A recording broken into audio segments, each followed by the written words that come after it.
Peace, peace. What's going on? This is your boy Soul of Mine, and we got brother EJ. EJ is in the building once again for the second week, and he's going to give his critique on sports and give you a little bit of consciousness, a little bit of information within that whole deal. So, peace to EJ. I like to start everything out with a little, I guess you could say, homage to the ancestors. You know, people say they want to pray, but to me, prayer is just positive thought, and I really don't know who I would be praying to, because to me, prayer is just talking to yourself. You got the devil on one side and the angel on the other. So I'm going to give thanks to all those millions and millions of folks at the bottom of the Atlantic Ocean, the millions and millions of folks who made it possible for sharks to come to this part of the world, because sharks can sniff a single drop of blood 3 miles away through 3 million gallons of water. So the sharks follow the transitory pattern of the transatlantic slave trade. So our ancestors not only brought us here, we brought the sharks here. And if you notice, there are a lot of sports teams named after fishes, sharks, dolphins, things of that nature, because they take on the animalistic nature of the people who create the sport. So I want to start off with a prayer to our ancestors. Now I lay me down to sleep. Please be aware that our enemies creep. The problems that we have are very, very deep, but you must have an expensive mind. You cannot be cheap. Thank you, ancestors, for bringing us here. Thank you, people, for coming and allowing me, Brother EJ, Brother Jamal, Chief Rocker B&E, Senior Spitison, and the promotional wizard and freestyle fanatic of Black and Nobel, to come to you today, Philosophy Friday, and entertain you and educate you. And sports, the sport of kings, boxing. Philadelphia may be considered the boxing capital of the world. We've had many real boxing champions, not just a fictitious Rocky. We've had Matthew Saad Muhammad. We've had Jeff Chandler. We've had Benny Briscoe. We've had Meldrick Taylor.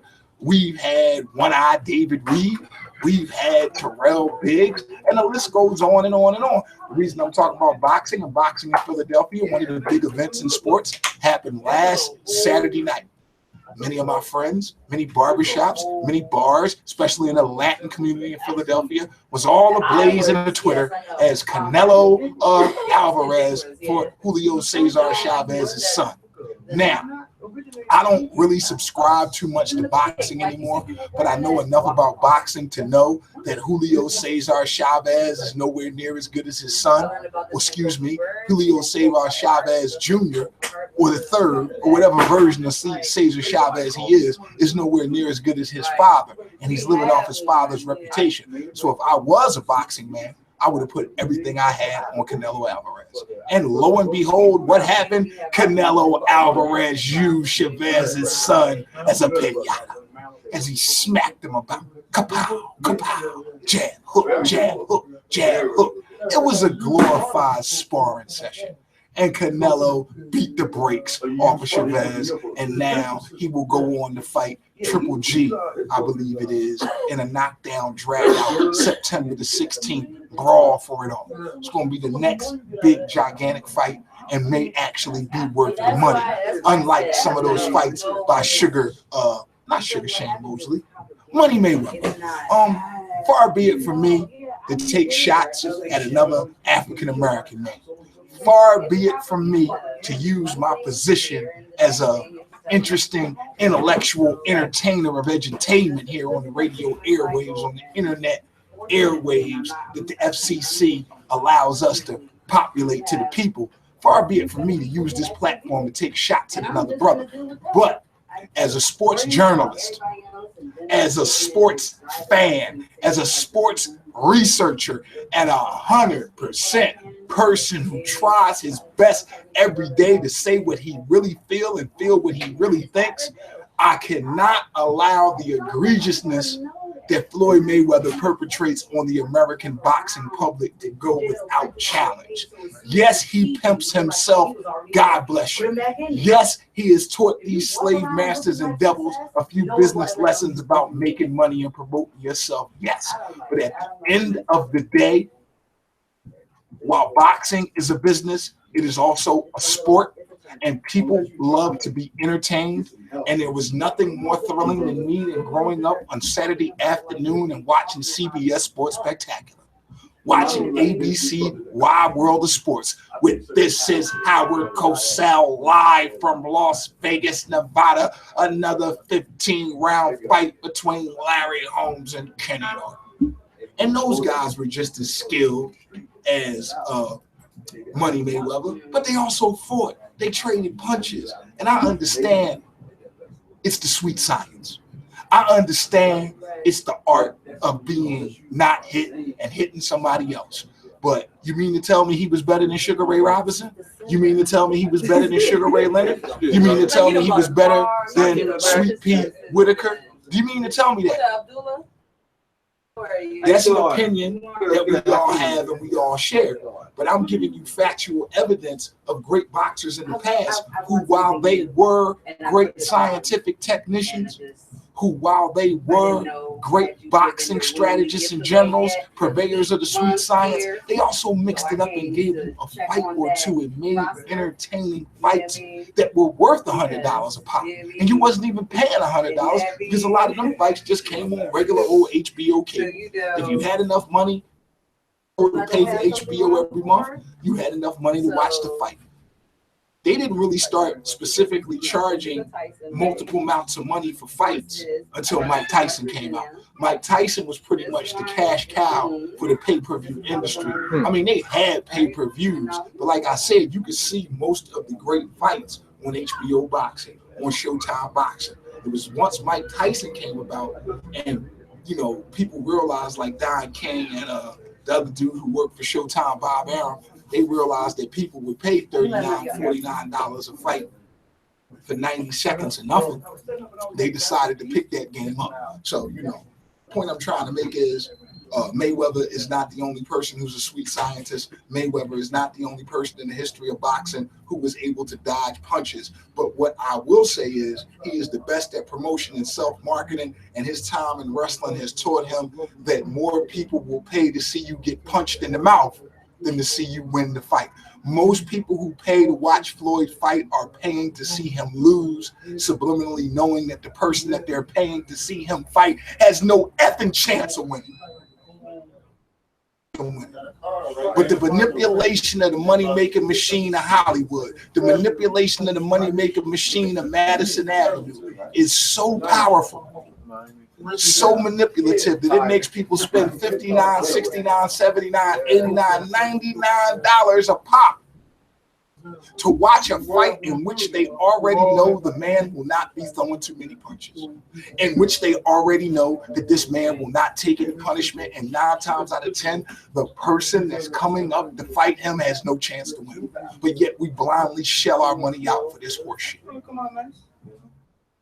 Sports, manipulation, the business of advertisement, and I tell you without a shadow of a doubt that while sports are very important, pretty soon everybody's going to be rumbling. Young man rumbling. He learned how to rumble. Shout out to Ali, another brother who played the system.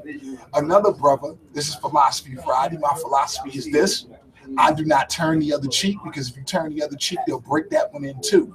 I respond, you can't fight a fire with fire, but in some situations, the devil is always a liar.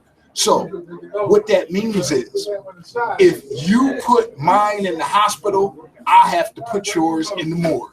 If you kill my dog, I have to slay your cat. One of the main reasons Cassius Clay was allowed to fight for the heavyweight championship of the world was because he was organized, he was in bed with, and he subscribed to a theory of black empowerment and religious superiority proclaimed by the Elijah Muhammad and the FOI. And the FOI had retired killers and former, how could we say it, lords of the night who worked for them in capacities of a religious nature. But everybody knew that if you crossed the line with Elijah Muhammad, with Muhammad Ali, you would be ruthlessly and viciously dealt with. And that ruthlessness and that viciousness is what allowed them to cut into the heavyweight championship, which at that time was controlled by Blinky Palermo and a bunch of gangsters out of Philly who had their hooks in Sonny Liston, the heavyweight champion of the world. Yeah, because I heard that Sonny Liston gave that fight up. What you think about that? I'm not going to say that Sonny Liston did not give that fight up. What happened to Sonny Liston is the same thing that happened to Mike Tyson. When you stand up to a bully, Sonny Liston was used to everybody that he fought always being scared of him and basically falling down when he hit him, because Sonny Liston was a ferocious dude. Sonny Liston was a reported killer, a leg breaker for the mafia. Sonny Liston had other employments outside of his heavyweight championship days. Sonny Liston ended up dead in a hotel room in Las Vegas from hot shot. They want you to believe that Sonny Liston injected himself with cocaine or heroin and overdosed. I will tell you that drug overdoses are pretty much a trademark sign of conspiracy theory. If somebody dies of a drug overdose, especially a drug that they've been using their whole life, you have to really question that. It's sort of like when Pimp C OD'd on prescription cough syrup. Now, possibly OD on prescription cough syrup? Yes. But if you remember correctly, Pimp C of UGK went on the radio and gave a big speech about how the radio business and hip hop is controlled by homosexuals, that Russell Simmons, Puffy are undercover homosexuals, that Lil Wayne has been getting molested by babies since he was a kid, and called him a boy lover. He also went on to talk about how Jeezy and all those dudes was fake because I come from Port Arthur, Texas, nigga. Port, close to the water. You know what we close to? Mexico. So when the bricks come from Mexico, they come right over there to Texas. So it's going to be much cheaper. Each state that it go to, they add a tax on it. So there's no water in Atlanta. So it's no water. How we going to get it there? So you're lying when you say you're getting it for $17.5. These are all the things that Pimp C was talking about. Magically, the day after he talked about this on the radio, he was found dead in either his apartment or his hotel, or wherever they found him at, of a codeine overdose. And this is a man who's been sipping codeine his whole life. Once again, I'm not telling you that he did not die of a drug overdose. What I'm telling you is the timing of that is suspicious. And I will tell you that in the high stakes game of life, that the illuminated ones and the ones in power, the Jerry Joneses, the Donald Trumps of the world, there are no coincidences. If something happens, it was planned and made to happen that way. So to answer your question, did Sonny Liston take a dive? Did Sonny Liston take a fall? I will tell you that there is no way possible that the Italian mafia or anybody associated with professional boxing would allow willingly the heavyweight championship in the world to fall into the hands of radical black Muslims. But that's exactly what happened. So did Sonny Liston take an L? Hell no. Sonny Liston was mentally beaten, destroyed by a man who knew no fear. Sonny Liston was mentally beaten, destroyed like the same George Foreman, the big nasty bear who everybody was scared of and couldn't nobody stand up to. When Muhammad Ali took George Foreman's best punches and didn't fall, George Foreman got tired, George Foreman got confused, and George Foreman got knocked out by a light right hand from Muhammad Ali that probably wasn't that hard. Of punches before that, the combination of George Foreman punching himself out and being tired in the hot jungles of Zaire, Africa, caused him to fall out from that punch. And I will tell you the same thing happened with Sonny Liston, because if you look at the punch, it's a short right hand, the same short right hand that he hit George Foreman with. So you think that sports in itself is kind of like controlled by outside forces and that the games are somehow rigged? To say rigged, Muhammad Ali still had to throw the punch, didn't he? People say that the Super Bowl was rigged. I'll tell you that I knew New England was going to come back.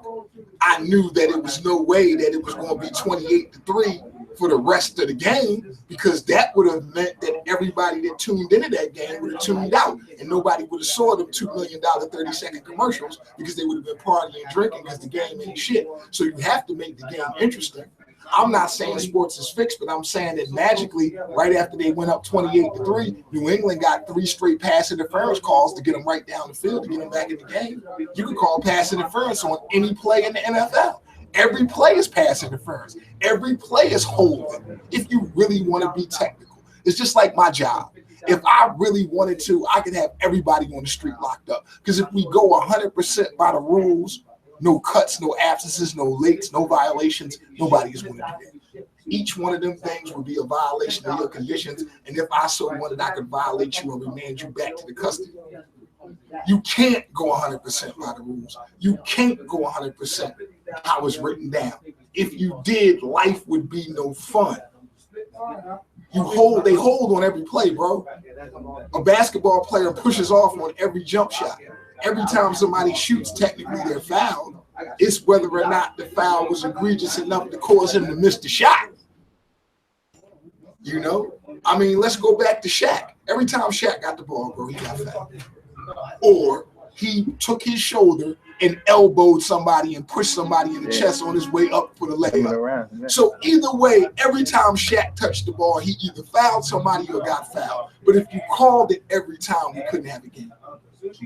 So I say all that to say that do the refs in every sport have an inordinate amount of influence on the outcomes of the game? Yes. Am I willing to go so far to say that it's like wrestling, that they got timepieces in their ear and somebody from the back truck is like the Buffalo Wild Wings joint? You ever see the Buffalo Wild Wings commercial when the boy be running to the end zone and they press the button and somebody trip them so they keep the game and the party going? I'm not going to say it's that far.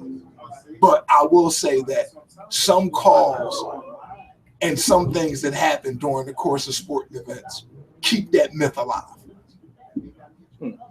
I'll tell you this. In 1983, when the Sixers won the championship, Moses Malone came up with this prediction, 4-4-4. Now, it actually went 4-5-4. But what I'm trying to say is, had already clinched to go to the championship. The Lakers was playing the Spurs. And this is so crazy because basketball in them days wasn't as popular as it is now. Can you imagine an NBA championship game coming on tape delay? Can you imagine that? No. When the Lakers played the Spurs in 1983 for the Western Championship to see who was going to play the Sixers, that game 6 came on tape delay at 11:30 on Friday night on Channel 10 after the 10 o'clock news. So my point is that nobody in Philadelphia knew whether or not on Sunday the Sixers was going to be playing the Lakers in game 1 of the NBA championship, or they was going to be playing the San Antonio Spurs was going to be playing the Lakers in game 7 in LA. Because they was playing in San Antonio. Game 6 was in San Antonio. The Lakers was playing San Antonio. If the Lakers won, they was going to get on a plane and fly to Philadelphia and play the Sixers on Sunday in game 1 of the NBA championship. If San Antonio won, the Lakers would have had to get on a plane and fly back to LA to play San Antonio for game 7. My dad, this is how crazy things is, how unpopular basketball was, how easy things was. My dad worked for the city to the point where he could take time off whenever during the day, ride out and do whatever he wanted to do. Tickets for the NBA championship on Friday morning. My dad said that when he went to go get the tickets at the Spectrum box office, the CBS trucks was already pulling up to the Spectrum, lining up the Spectrum and setting it up for the NBA championship. He always said, until 11:30 that night, why was they already decorating the court for the game when they didn't know if it was going to be a game on Sunday or not? So I'm just saying, I'm sure there's somebody smarter than me or smarter than my dad that could answer that question in a way that would make you not believe what you asked me. Is it set up, or is it organized, or is it prearranged? I'm going to say that if you are the type of person who already believes that sports is fixed, there's nothing that I can say that's going to convince you otherwise. But if you are the type of person who doesn't believe sports is fixed, there are a lot of things I can say that will convince you that it is.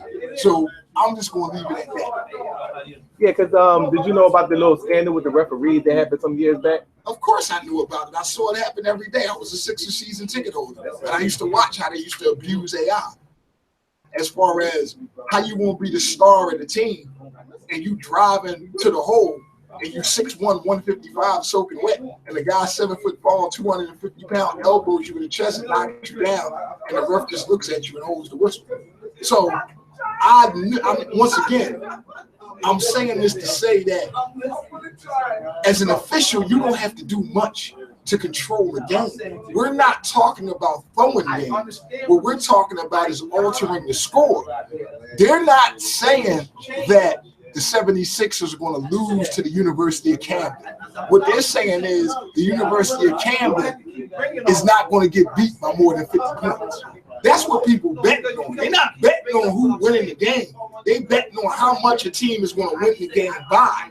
So people have this mistake in their head when they say sports is fixed. They think people just go out there and throw games. No, all you have to do is make sure that your team doesn't win by more than 10 points. That's the idea of fixing games. It's not like, oh, we're going to throw the fight, or Sonny Liston is going to fall out, and Muhammad Ali is going to win the fight. No, because like I said, why would you allow the radical black Muslims to have control of the heavyweight championship of the world? At that time, in the 60s, the heavyweight champ of professional boxing was pretty much one of, if not the most important people in the world. One of the most well-known people in the world. So how could people think that Sonny Liston would throw the fight to allow a black Muslim to have control of the most popular title in the world? It makes no sense. Excuse me. Sonny Liston has to stop. I'm very good friends with his grandson, and his name is Sonny Liston Jr. Well, I'll tell you. Junior, but like the third. My man. All right. We need to interview him and bring him on the show. Well, listen, I could bring his son on the show. Okay. Wingate, the kid of the moon gang. That's his cousins. Wingate is his son, bro. Wow. And Wingate looks just like Sonny Liston. I'll show you Wingate on the video. I just videoed him today. Hold on. All my guys. Call him. Call He's him. probably gonna know who the hell Wingate is. Yes, Wingate is Sonny Liston. Yes, we will make that happen. Yes. And he was from Philadelphia. And Sonny Liston said he'd rather be a lamppost in Denver than the mayor of Philadelphia. So what do that tell you about our city? Sonny Liston knew Philadelphia was a city of hate back then. Used to get harassed, hustled, politically persecuted by the police, similar to my man T. Walls over there. He gonna come in on the second hour. He got a martyrdom complex. I got a martyrdom complex on the radio. They martyred me on 97.5. They martyred me on 950 AM. They martyred me on WURD, the voice of the African-American community. Brother, how you gonna get fired from a radio show that promotes itself to be the voice of the African-American community? How can you be too black for the black station? I'll tell you, you take shots at the black church. 3 things you can't talk about the black community: white Jesus, the black church, and LeBron James. No, I'm just kidding. I'm just kidding. I'm just kidding. You LeBron maniacs, you LeBron sexuals is getting outside yourself now. It's just like with Kobe. It's just like with Magic, when Michael Vick was here. I'll even go back to Jordan, because it was people who was Jordanites. You couldn't say a bad word about Michael Jordan. If you say a bad word about Jordan, Kobe, LeBron, Tom Brady, you a hater. Why can't you have a difference of opinion and it just be a difference of opinion? Depending on what's being said. I can tell you that Adam Vinatieri had just as much to do with some of those Super Bowls than Tom Of course, Brady. especially the first one. Okay, but it's going to be people that's going to argue that down and call me a hater. But Tom Brady did get him in field goal position. Tom Brady also was a 6th-round draft pick who nobody thought was going to be anything. Right. So don't give me now. People got this revisionist history about Tom Brady. Tom Brady wouldn't even be the quarterback if Drew Bledsoe didn't get and hurt. he was nervous as fuck that first Super Bowl. It's kind of Bill Belichick. He got it done. Yeah, he got it something done. else. We're gonna have revisionist history now that we're talking about Tom Brady. And the only reason I'm talking about Tom Brady is because there are people who will tell you Tom Brady is the GOAT. And I'm not gonna argue that. what I'm going to say is Tuck rule. If it wasn't for the Tuck rule, we don't have Tom Brady. The Tuck rule came as a result of Tom Brady. Exactly. Which means that was a gift that was given to them. The Oakland Raiders were obviously the better team that year and deserved to win that game. They were. So I say this to say that began the legend of Tom Brady. Yes, sir. That gave them the momentum that they needed to go on to win that Super Bowl and all the rest of them that they won since. So I say this to say that there is just as much argument that if it wasn't for that Tuck rule game, it wouldn't be no Tom Brady. We can if and but all day long, but what I'm saying is, rather than debate or go back and forth about the legitimacy of that, they'll just call you a hater. Because I don't agree with you, because look at the rules that Tom Brady is playing under as opposed to the rules that Terry Bradshaw and Roger Staubach and them played under. You can't even touch these wide receivers, bro. You can't touch the wide receiver and you breathe on the quarterback. It's a penalty. 5'11", 5'10", 185-pound cornerbacks, for the most part, trying to stick 6'3", 225-pound, basically linebackers running 4.4 40s and can slam dunk a basketball with 40-inch leap. It's a mismatch. There's no way they can, especially when they touch the fucking quarterback. So don't give me Tom Brady. He's great, but he's great in his time. 46 Bears. Put him up against Gangrene. Put him up against Doomsday. Put him up against Lester Haynes, all covered in stickum, being able to mug and molest your wide receiver all the way down the field. Then talk to me about Tom Brady, brother. So are you saying that I'm saying that you can't judge people outside of the time that they play. That's what I'm saying. Are you saying that Tom Brady ushered in this protected quarterback? No, it was coming in long before Tom Brady. Okay. Jack Lambert said in the 70s that I think they need to put quarterbacks in dresses. Jack in the 70s, brother. So the quarterback has always been protected, but what it is now this CTE shit got the NFL running scared. Got the NFL running scared. Reality is, if I take my fist and punch you in your jaw and you get a concussion, you will never, ever be right again. You may come back, you can function, but I've just killed thousands of your brain cells. Every time you play football, every time you tackle, your body is going through massive collisions. You never heal again. You're never right again. I only went to Division III Widener, bro, and I got injuries that will never heal. I will never be 100% healthy again. From the first moment you step on a football field, your body is deteriorating and breaking down. So of course they got to limit that shit. Of course you have to step in. When I was a kid, a 250-pound dude was an offensive lineman and was big and fat. Today, you got fullbacks that's 250 pounds. Come on, bro. Come on. Times change. They got 6'6" dudes, 315 pounds that run 4.7 40s. So you put that on a collision course, 5'10", boom, boom, boom, boom, boom, boom, every game. Your body ain't meant for that, bro. So they gotta limit some of the contact. I understand it, but my point is that you can't compare that to that. It's almost like two-hand touch, bro. To the point where, watch an NFL game. Whenever somebody hits somebody hard, even if it's a legal hit, they throw the flag. How many times you see somebody come over the middle and the boy clearly hit him with his shoulder? Clearly hit him with his shoulder. On his shoulder pads, nowhere near his head. But because you hear, ooh, what a whoop, they throw the flag right away. And everybody was looking around like, yo, what the fuck? It's times they push him into the quarterback. The boy don't even be meaning to hit the quarterback. The offensive lineman push the nigga into the quarterback, they'll call roughing the passer. And the boy be looking like, what the fuck do you want me to do? And the ref is like, yeah, that's the rules. You see it every game, don't you, Joe? You see it every game, bro. It gets to the point where I love football. I will never give it up. I will always watch football. But anybody that know the NFL and remember the football of the 80s and 90s, you be looking at this shit. Linda Colley. Come on, Joe. She's well clean, bro. They don't even run the football no more, bro. You don't, no.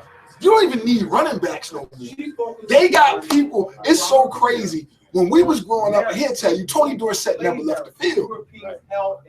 Wilbur Montgomery never left the field. We didn't have no third down running back that only came in on the third down. We have no pass rush in that only came in when the pass rush. You had to play the run and the pass. You had to be an all-round bull. Now it's like they pay you $5 million to do one thing, and you come in 3 plays out the game. What kind of bullshit is that? Like, it's just too much for some of us old heads, bro. So it's not hate. It's not hate at all. We just looking at it like, what the fuck is going on? Like, they didn't. I don't know how much Brother June like baseball and know about baseball, but you know I got this Philly shit on, so we gonna get into that. They didn't have relief pitchers when we was kids. It wasn't no such thing as no closer. They would pitch the whole game. Steve Carlton, Don Sutton, Tom Seaver, them dudes, they'd pitch all 9 innings, bro. Throwing their arm out. Throwing it. Listen, and they would never get no surgeries. They didn't lift weights. They drank beer. They smoked cigars and cigarettes in the dugout. They openly snorted coke and started talking about methamphetamines, and them dudes never had no surgeries. Never had no rotator cuffs. Now we got these dudes, perfect science figures, perfect nutrition, all kind of weight training and exercise, and they throw 300 pitches and they fucking arm fall off. How does that even happen, man? I don't understand stuff sometimes, bro. Kids, they don't have scars no more. Remember, June, we used to have scabs on our knuckles from fighting? It would always be a kid with a broken arm or a broken leg from getting hit by a car or falling off his bike or jumping off the roof. What happened? We ain't even physical no more. We don't even do boy stuff no more. They don't even slap box no more. We don't do no physical activities. Motherfuckers see you sweating, looking at you like you're crazy. I was at the joint. What's the joint on Sea Line Avenue? They call it a fitness club, but it's more like a shopping club. Come on, help me out. Planet Fitness? It's not Planet Fitness. It's something else. It's the joint on Sea Line Avenue where all the ballers go. And it's supposed to be a fitness club, but it's more like a party club. I can't think of the name of it. I know somebody listening right now know it. It's not Planet Fitness. Avenue, right next to the supermarket.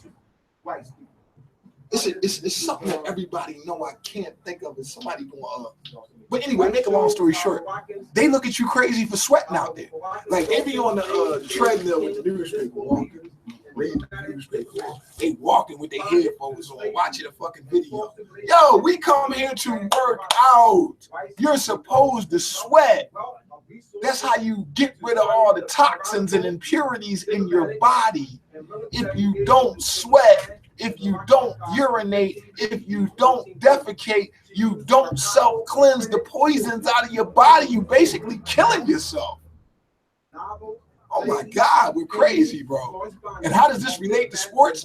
It relates back to the fact that when I was a kid, somewhere, somebody right now would be a roughhouse game going on. Anytime the sun was out, anytime it wasn't raining or snowing, it's May. I don't care if it's cold or not, it's May. May means it's spring. Hey, how you got basketball courts, Brother Jim, with nobody on them playing basketball? You got more people smoking weed on the basketball courts than you got people playing basketball on the basketball courts. Nobody plays crate basketball no more. Nobody plays hide and go seek. Nobody plays tag. None of the games that we grew up with, all that shit is gone, bro. So sometimes Montana Black, Nevada Black in the house. You know what I'm saying? Be a father to your child.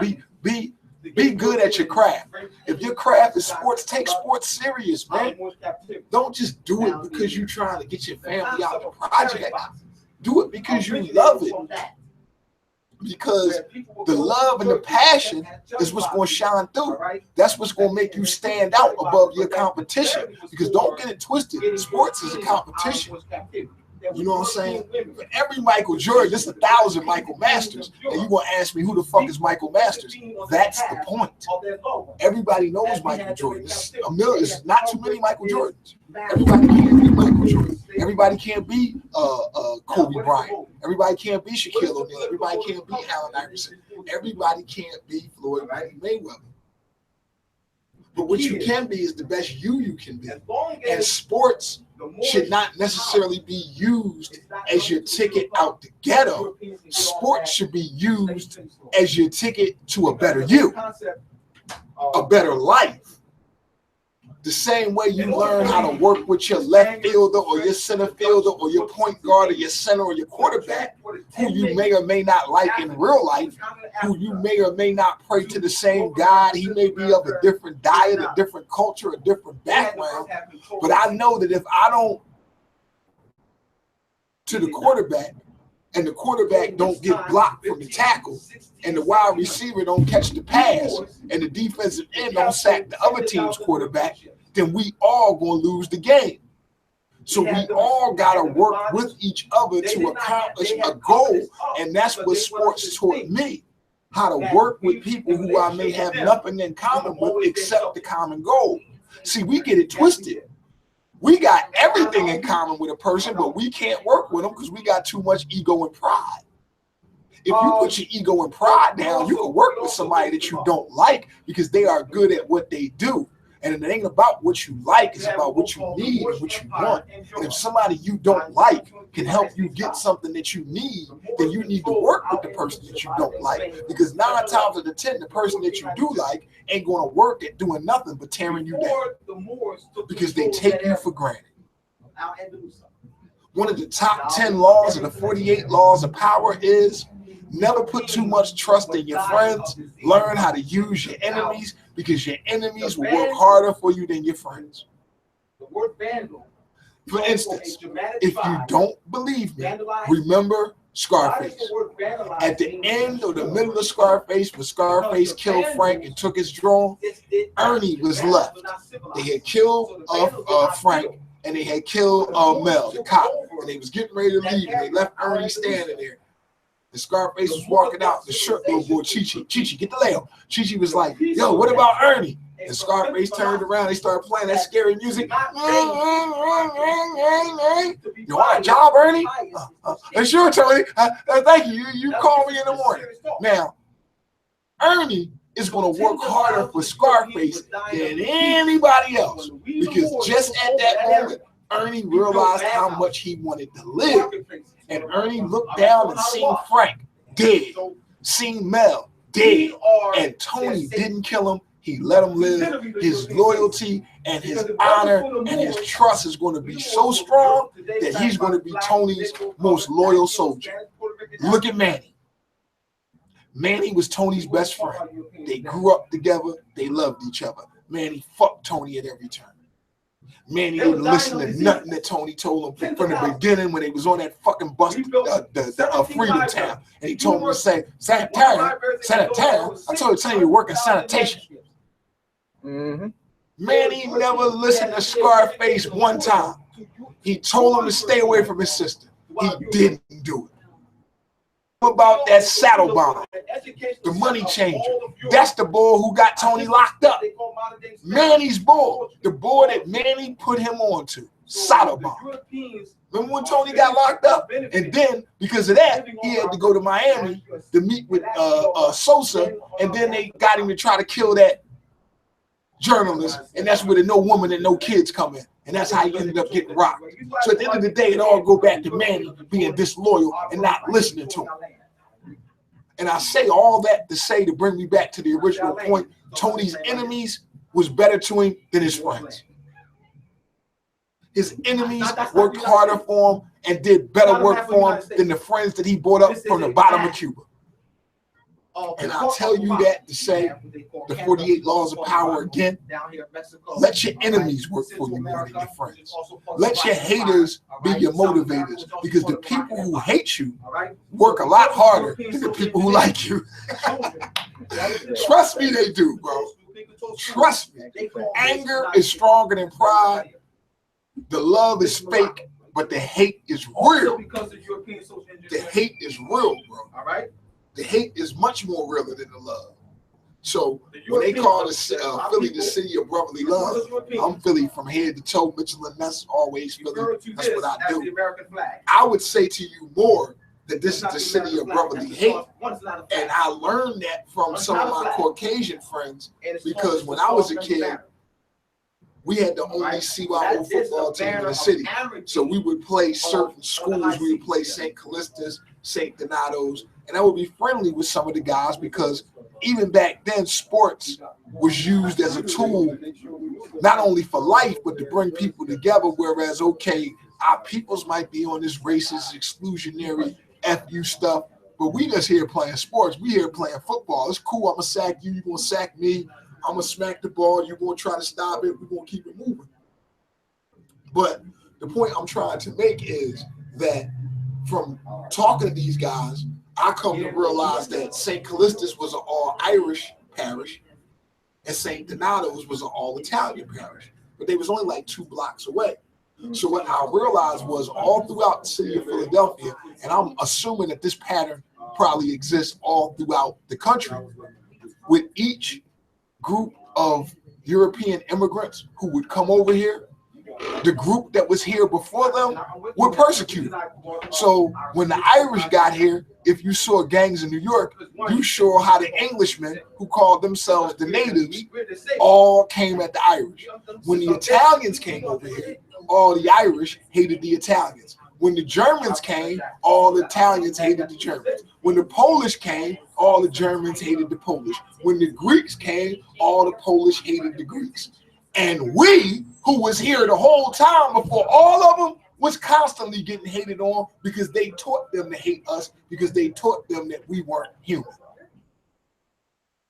And America was brought together from a disparaging group of European immigrant settlers into one unified United States based on the hate of the African American, based on the hate of the outsider and the belief that, hey, we may be dust poor, dirty immigrants from Europe, but we're better than these monkeys. That to say that my Italian friends told me that when they got here, their Irish brothers and sisters wouldn't allow them to pray at their own church. So they had to build their own Catholic church. The Polish came, the Italians wouldn't let them pray. The Irish wouldn't let them pray. So they had to build their own Catholic church. The Germans came, none of them would let them pray at their church. So they had to bring their own church. So I say that to say that religion, which is supposed to be the most unifying and inclusive time of all, has always been used to divide and conquer, especially amongst the Roman Catholic branch, and especially amongst that European so-called civilized society. Because what you got to realize is separation of church and state didn't exist in those days. The same way that you play sports and people think, are you going off topic? No, I'm not going off topic. When you go to watch sports, what do you watch? In a Coliseum. When the Romans were sacrificing the Christians, when you watch Gladiator, when you watch Ben-Hur, where did they have their events at? The Roman Coliseum. The same roar of the crowd that you heard in Maximus when he chopped off the head of the fellow gladiator is the same roar of the crowd that you hear when LeBron James dunks on somebody. Or when Mike Trout hits a game-winning home run. Or when Claude Giroux or when Mario Lemieux scores an overtime-winning hockey goal. Or when Tom Brady throws the winning touchdown pass in the Super Bowl. You can almost hear him. Maximus, Maximus, Maximus, Maximus, strength and honor. You feel me? It's the same thing, man. So I say all that to say sports, society, government, politics, in America, it's all as one. Why do you think they play the national anthem before the sporting events? Why? Why do you think they do that? Why do you think sometimes they have the military jets fly over the sporting event right before they play the national anthem?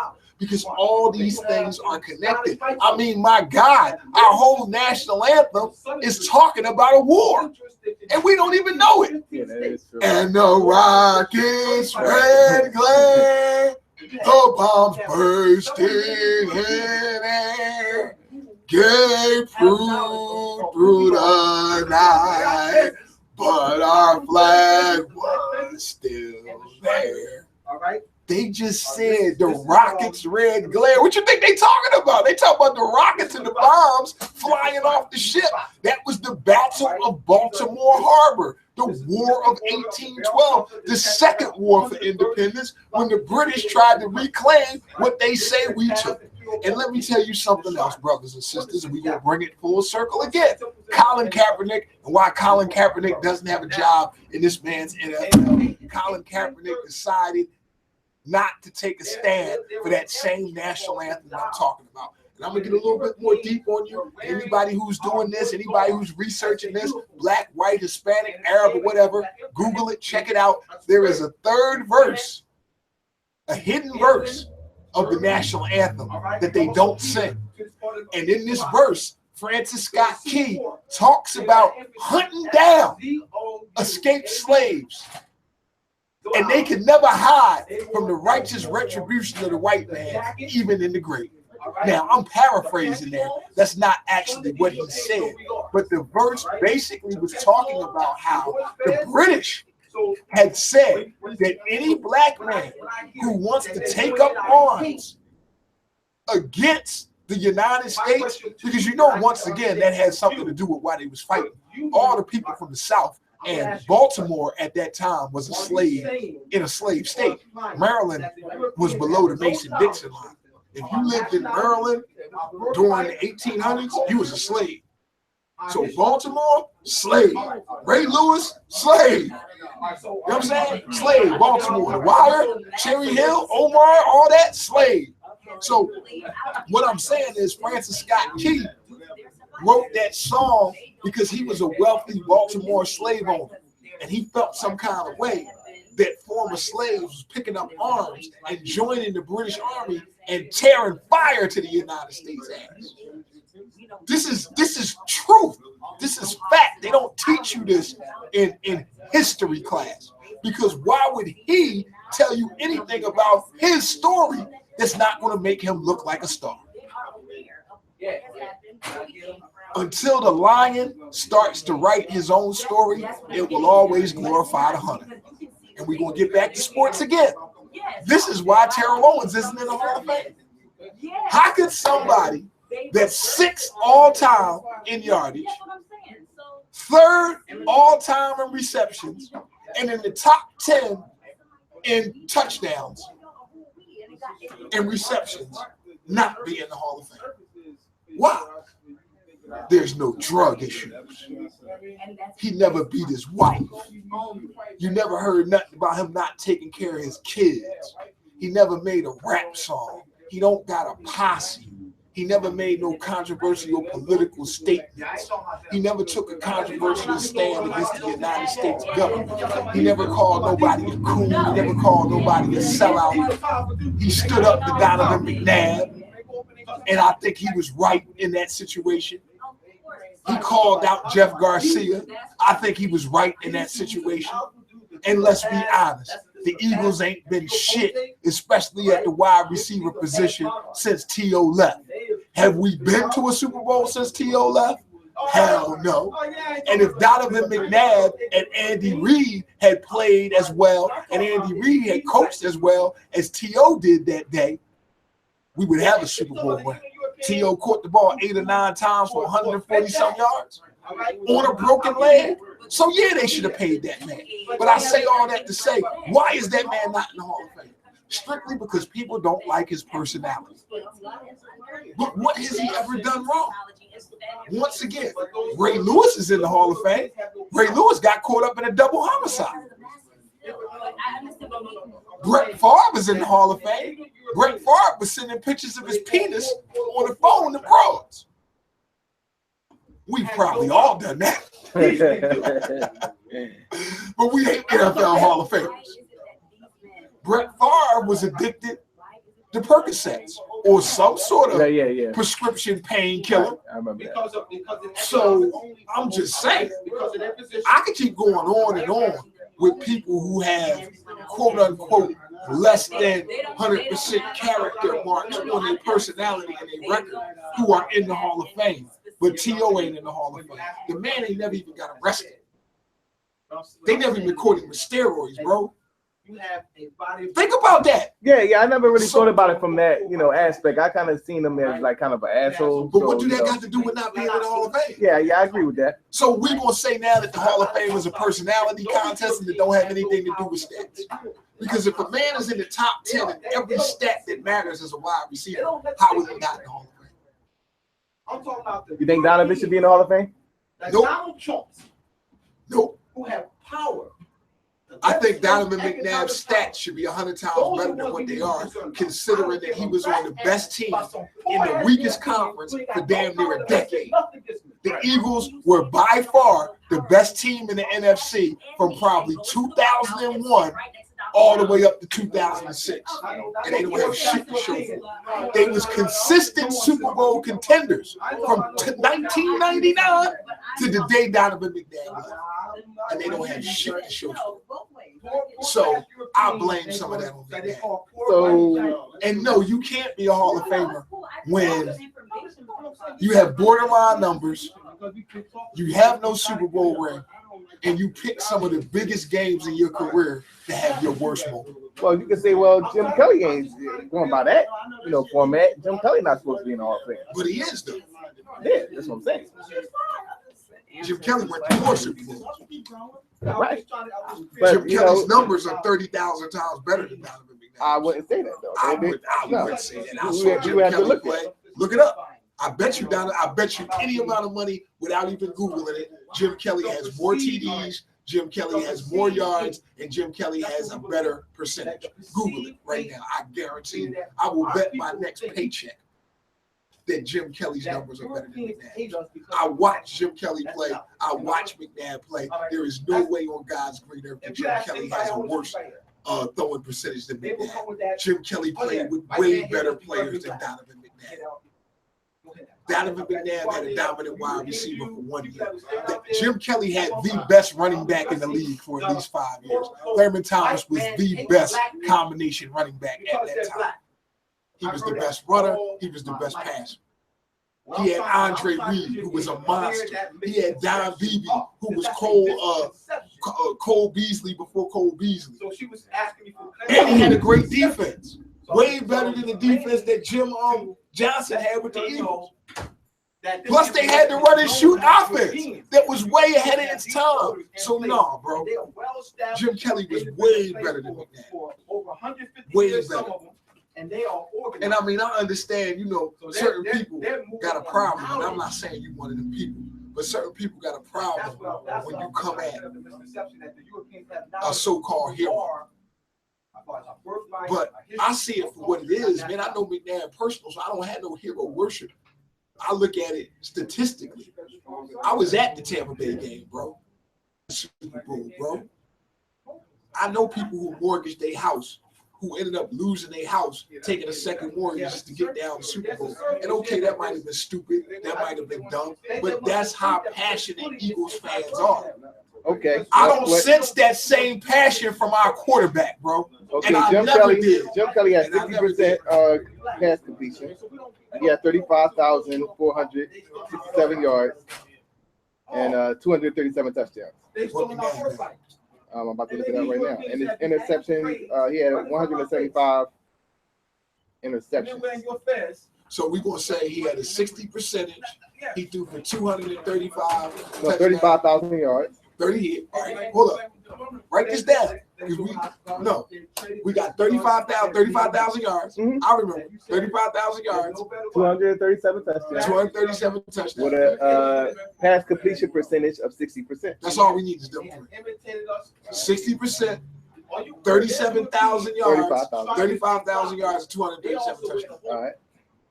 They win the whole bar. I'm telling you, it's somewhere around there. It might be close, but I just didn't think McNabb had that many.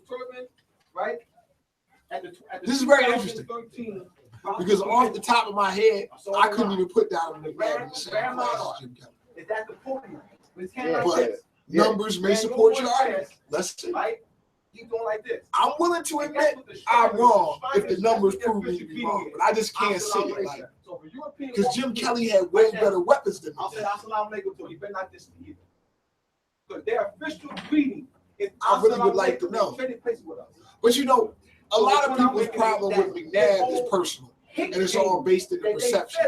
For me, it seemed like McNabb never got over the fact that he got booed at the draft. And Okay, here we go. I'm still in his It's bag. Still in his bag.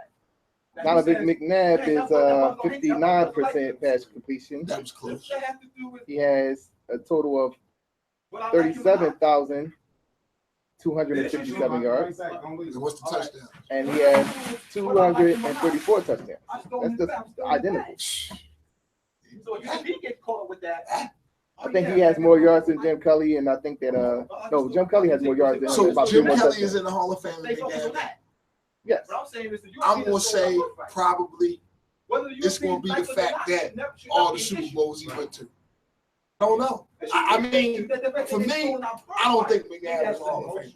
And I'm gonna back this up based on that. I don't think Jim Kelly is either. I thought his numbers were way better than that. His issue should be. I think right now, You know, because they ran that K gun and there was no huddles, you assumed that was Dan Marino like number. yeah. But you know, they had a solid running game. Whether Europeans Right. like us or not, I is thought Jim Kelly's numbers was much better than that. That's the You could argue that McNabb is Hall of Fame. I don't think he is, but I think you could argue it. But the whole idea is predicated around choking at the moment in which they both did. Both did. Besides that first Super Bowl, Well, I'm gonna say this. For me, What I do care about, I don't think Jim Kelly choked. I think they lost to the better team each time. they should have won that first one. The Giants game, they should have won. They should have won that one. But that was on a field goal kick. Right. That was a really good game. That was a good That game. was a really good game. That's really actually the first game I ever watched as a like, Football fan. yeah. I was about 11 years old. Do you remember that? Like I remember it. Yeah. The field goal missile. Wasn't that the joint right there? I thought like if they would have won, Thurman Thomas would have won MVP that season. Yeah, so yeah, from then on it was like I became a football fan after that. It was like, yeah, you know. So yeah, because it's arguable though. You know, you look at the numbers, and I think that the Redskins game, I think no, that was the Cowboys Super Bowl where Thurman Thomas just had fumbleitis the whole game. It was one joint they got crushed. I think that was the Leon Lett game.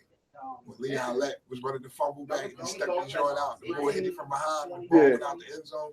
Yeah, they lost like 52-10 that game. Yeah, Cowboys pretty much handled it. Well, listen, that's crazy because they went to 4 straight Super Bowls. 4 straight. Every year. Actually, Ice Cube got around. Said another kill, and I won't choke like the Buffalo Bills. Right. That's the ball nigga to fuck with. Yes. Yeah, that Ice Cube always throw football in there. Stop giving juice to the Raiders. Kazal Davis, he never paid us. They did get juice to the Raiders. Yeah. I understand that line right there because I know when in the beginning they used to rock the Raiders. Shit like, you know what I mean? You equated NWA with the Los Angeles the Raiders. same Right. way you equate Jay-Z with the Yankees. Right. You know, the Yankees was already famous. Don't get it Right. twisted. But Jay-Z made them famous in places where they don't fuck with baseball. Right. You know what I'm saying? Right. That's what I'm going to say about Q. The Raiders already had a crazy following. Yeah, it happened at the right time too because this was like during the Bo Jackson thing going on too. Like, you know what I Everything mean? came together. Right. That's why one of the most interesting, and if you give guys a chance to check it out, one of the most interesting 30 for 30s was the ones that Ice Cube did on the Raiders. And he talks about how they pretty much made the Oakland Raiders the #1 NFL merchandising team. Yeah, because that was the thing. I remember in the 90s, it was like Raiders either you had a Niners joint or the Raiders joint. It's like that was kind of like the team or the Cowboys. It was like that was one of the teams to have. Yeah, and remember the sneakers the Bo Jackson was out. You know, Bo Jackson's for me classic top 10 sneaker. Of course. For me, Yeah. it's the top 10. Yeah. We had. I don't know if it was last episode. I don't know if it was on this show. It had to be when it was back there. I don't know if you actually got it. But we talked about the top 5 sneakers of all time. Everybody had to name their top 5 sneakers. But we took Jordan out. Like, you can't even put Jordan in it because it's so far the #1 sneaker. I tell you what. You can't even put that in it. So it's like Wilt. Like, you can't argue the best ever in the NBA. And I know he scored 100 points. He averaged 50 points a game one year, like 20-something assists. Like, so you can't even put Wilt in. Like, his numbers is so crazy. You can't even put him in the debate. So we gonna say everybody but Wilt. That's how I you feel gotta about put the the Jordans. Iversons in there because Iverson, that was like the Iversons was like the shit. You know what I'm saying? So I would put They that would in make there. I your would top put 10. yeah, they would make my top 10. Give me 10. Let me think. All right, It's Bo, easy. Bo Jacks. I give you 30. I would have to limit it to 10. I like the Patrick Ewing. What else? They like, nigga, why I need to buy your book for? I gotta give you 5. They don't want to buy that shit. $50 for a book. What are those? Oh, the King Griffies. King Griffies. So that's what 4. That's 4. And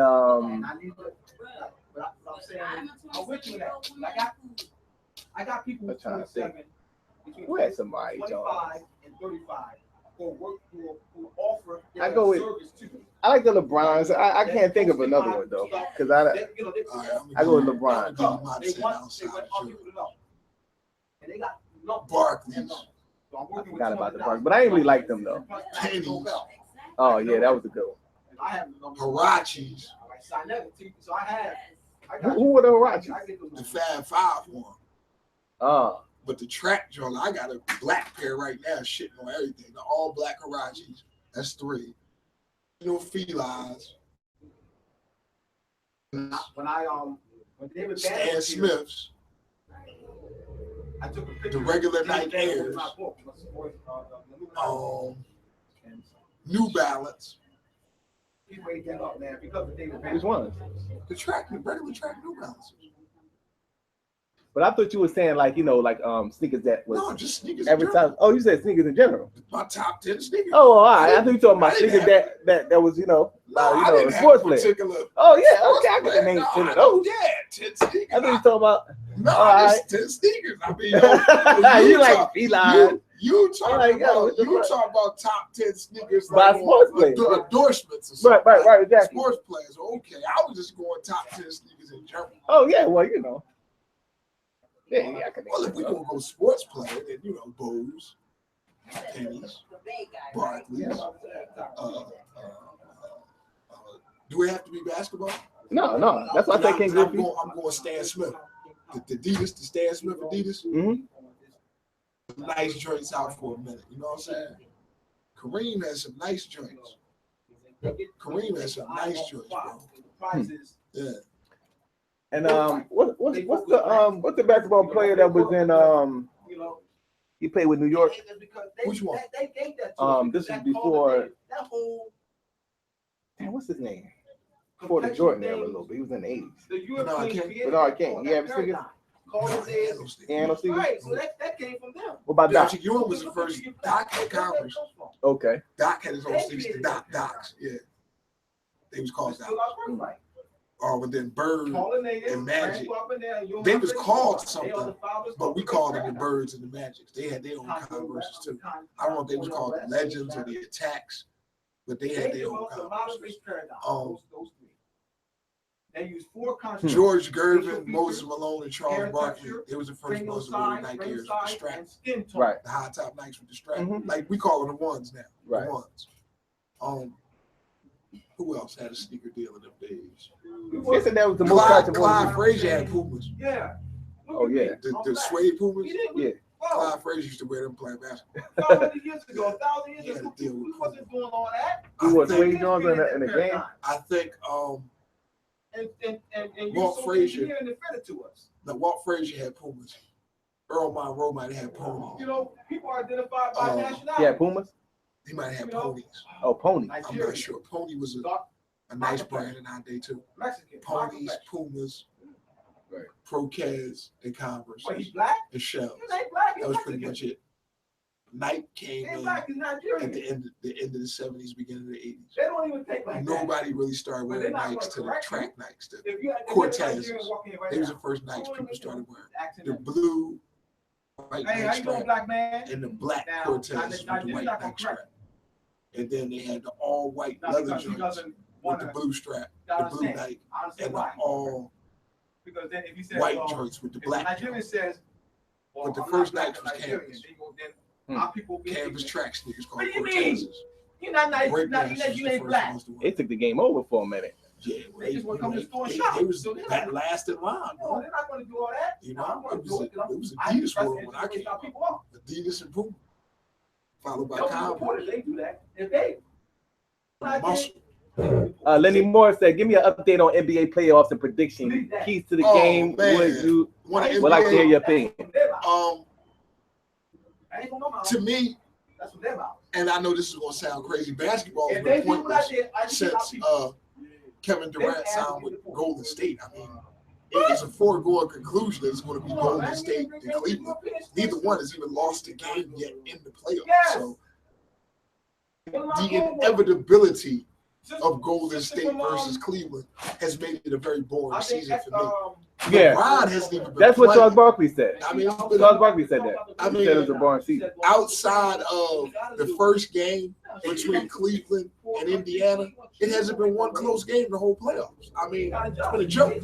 But if you ask me, it's going to be Cleveland and Golden State. But I feel as though San Antonio would have had a shot. But without Tony Parker, it's just a matter of whether or not they're going down in 5 or 6. They're going to get a game. I don't think Golden State is going to sweep San Antonio like they've been sweeping everybody else. But they're going to win. It's just whether or not they're going to win by 5 or 6. I can't see it going no further than that. Why, you ask me? Tony Parker is out. Golden State has the ability to exhaust you. They have the ability to win different ways. They can win inside. They can win outside. They can win shooting. They have a supreme defender in Iguodala and another supreme defender in Draymond Green. Draymond Green is like a second point guard on the team. And his basketball knowledge is, unmatched. He also is nasty and physical and evil and will do anything dirty he need to do to win. So anybody who's thinking about chumping Steph and doing the whole light skin pretty thing to him and Klay Thompson, they got to deal with Draymond. Right. And Kevin Durant is hungry. Kevin Durant has a point to prove, and regardless of what anybody thinks, he's 6'11". He's the Black Dirk Nowitzki with more skill. How about that? How about he's Black Dirk Nowitzki with more skill? So I really don't see anybody stopping Golden State in the West. In the East, like I said, it's inevitable. It's going to be Cleveland. Question is, does Boston have a chance? No, they don't. When your best player is a 5'9" munchkin in imitation of Allen Iverson, you have no chance. It's That's just what you call Isaiah Thomas. I didn't say that. The best player is a 5'9" munchkin in imitation of Allen Iverson. I didn't mention anybody's name. Once again, with Boston, it's just the inevitability. Will LeBron what you and them think sweep about Boston, or will they win in 5? It's going to be Cleveland and Golden State, Yeah, just we already like you know knew that. it was going to be Cena and The Rock. What you think about last night though with the how I'm a little disappointed. I think James Harden should have stepped up a little bit more. But I mean, was it like I he mean, choked? Did he choke? When or they what? went out the game, it was done. They got 2 7-footers. What was they going to do? They can't stop Paul Gasol and Aldridge. Popovich is a master strategist. Popovich is the Bill Belichick of the NBA. So you knew that was going to happen. And what did they do? From the minute the game started, they pounded it inside the Aldridge. You knew it was. It almost looked like he gave up though. It seemed like, when you look at him play. He was a little defeated. The strategy.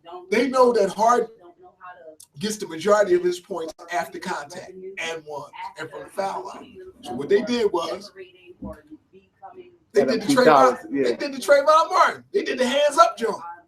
They just ran alongside him with his hands up, so he couldn't jump into nobody to get the foul. They was on him like Ginobili was in that game when he swatted the ball from out his hand. So it was a brilliant strategy by Popovich and great execution by a fundamentally sound San Antonio team who has consistently for 20 years brought in the Popovich's system. They are the preeminent franchise and the dominant franchise in the NBA, regardless of what happens this year. Golden State will never see 5 titles. This Golden State shit is going to be over soon because you can't have that many light-skinned niggas on one team. That's fucked up. I know. Willie Lynch at his finest. Yes, I just made a coon comment. Okay, forgive me. I'm not always conscious. But I kind of seen that whole thing with the first, that overtime game. It was like Harden wasn't being Harden to me. Like even though during the overtime game, he was kind of like the same way he was that whole game, that lackadaisical. It was like he was defeated. You know, body language often hides things, and then body language also tells things. And I think James Harden body language last night did show the body language of a defeated man, a man who knew he was incapable of putting the team on his putting the team on his shoulders.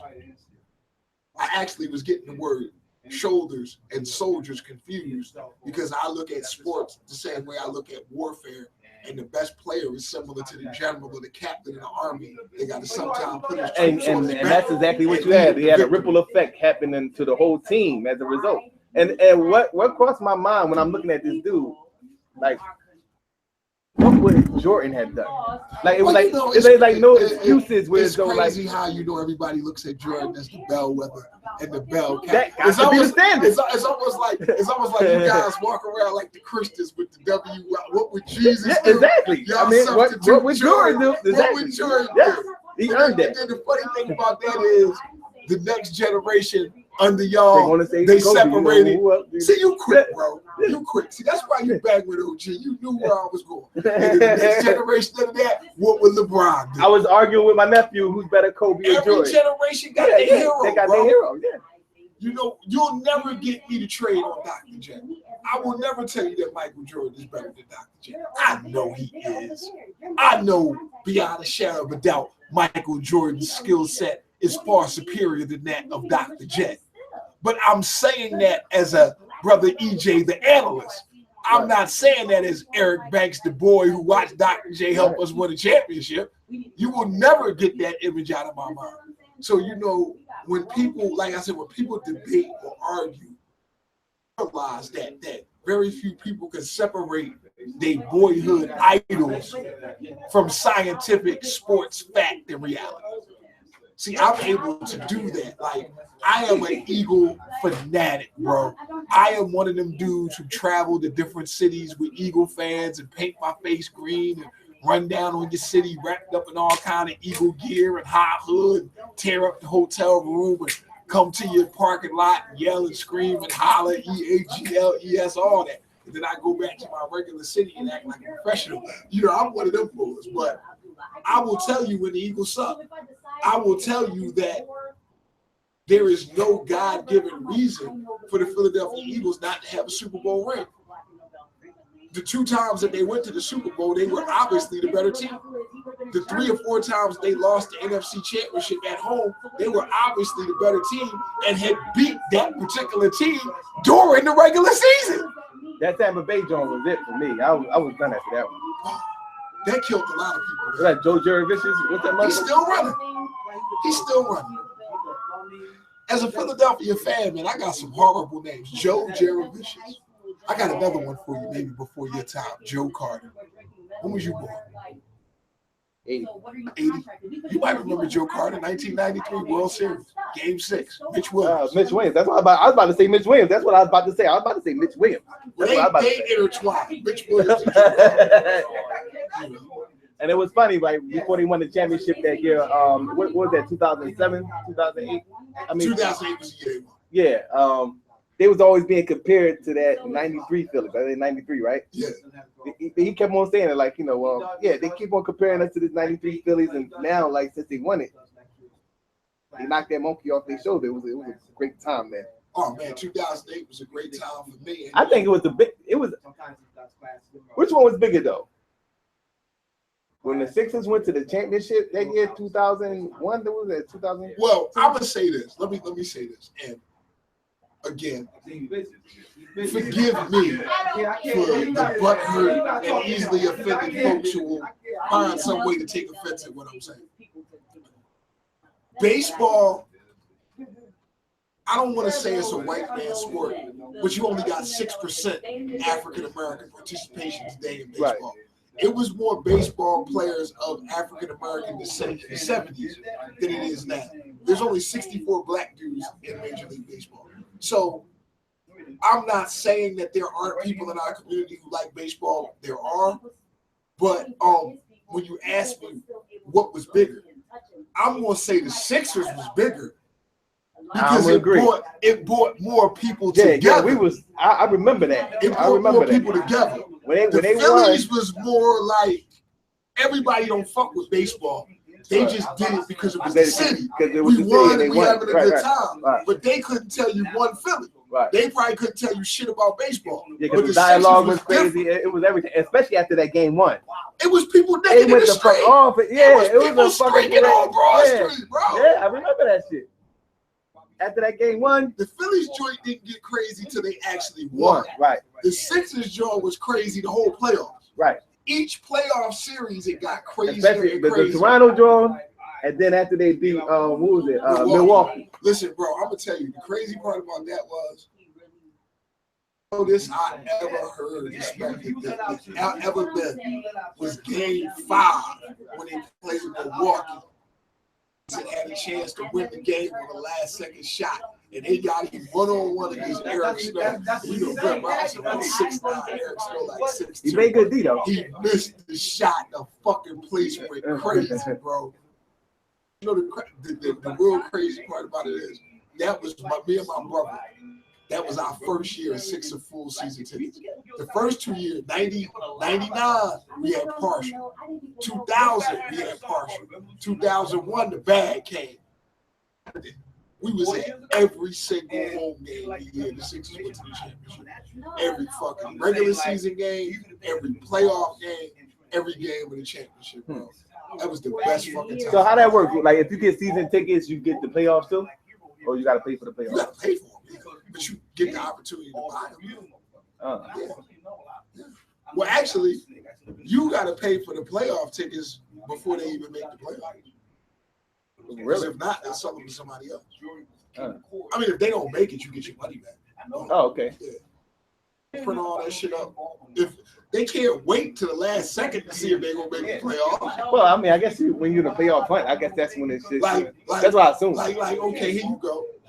The Flyers and the Sixers both play in the same building. What if they both make the playoffs? You know what I'm saying? Like, you gotta. I understand. You know what I mean? You gotta. Yeah. That's why I asked. I never thought about it. Like, you know. Because there's times that has happened. Yeah. The Sixers and the Flyers Especially are during making that playoffs whole at yeah. the same time. And they playing in the same joint. So it's like, oh, we gotta. You know, it's been times they had the Flyers game in the afternoon. They got to switch it over for the Sixers game at night, or vice versa. Facts. So you know, it's a lot that go with that. So the question: the playoff tickets is separate from the season package. You know what I mean? But they ask you for the playoff tickets probably around March, around that time. Okay. Yeah, I didn't know that. I would never know that. I got my sprinkles, you know, throughout my whole life of actually being to a Sixers game. What'd you say? You know what I'm saying? I ain't been to over 10 Sixers games in my whole life. You look like, wow. No, because I'm listening to something that happens all the time when you try to talk to people about knowledge. They don't want to hear it. She refused to believe that James Baldwin was homosexual. James Baldwin definitely. Oh yeah, he definitely was. He definitely was. Not that that's like that I think, negates yeah. any of his work. Wasn't he out with his shit? Yeah, he but was. she up here trying to talk. Oh no, you mean Scott Baldwin? The Baldwin's in the movie? No. I want to hear it. Yeah, he's not with his shit. From what I can recollect. Yeah. Oh yeah. I mean, like I said, don't take away from his No, it doesn't. brilliance as an author. or writer, but I'm just saying how people Bad Rustin was don't want to. Bernard Rustin. Yeah. People don't want to deal with facts. Pretty much set up the March on Washington. Yeah, but because of his situation, they didn't want to give him the credit. Rosa Parks wasn't the first person to sit on the back of the bus. Right. It was a 15-year-old pregnant kid. But because she was 15-year-old pregnant and wasn't married and would have brought stigma to the African American community, they didn't promote her. I don't remember her name, but Google the story. Yeah, I remember Rosa Parks was somebody not telling the me first that. one. Yeah, I remember She somebody. was, but because she didn't fit the image that they wanted, just like Jackie Robinson was nowhere near the best black baseball player. He was the best one suited to take what he had to take to get in there. the Josh thing Gibson into wouldn't have took that. Satchel Paige wouldn't have took that. They was, you know what I'm saying? Right. Jackie Robinson was a colored guy. Now that's not a knock on Jackie Robinson. What that is saying is Jackie Robinson grew up in a two-parent home in a somewhat less than ghetto environment. So he had the capacity to deal Yes, with all he the went to shit that UCLA. Right. He didn't go to an all-black school, you know, so he had experienced racism, Right. but he also experienced what passed for tolerance in them days too. So he was well-rounded enough to deal with it. It was this. I don't know if you remember the movie with Larry Fishburne, Deep Cover. I remember that. What happened first was when they drawed him in there and he had the three different black guys. Right. First, it was Chauncey, the boy that played Pinky, Schmack. You know, Pinky in Fridays, the guy that plays Pinky in Fridays. Yeah, He played Chauncey in Bad Ass Chauncey. Yeah. He was in it, right? Definitely He was Society. the cop, the Yeah. first cop. Yeah. And they was like, what's the difference? Then they asked this other big black dude. They was like, yo, what's the difference between a black man and a nigga? And he grabbed the boy by his neck and lifted him up in the air. Next. Then they asked Larry Fishburne, what's the difference between a black man and a nigga? Larry Fishburne jumped up, walked out, turned around, said, even think about answering that question.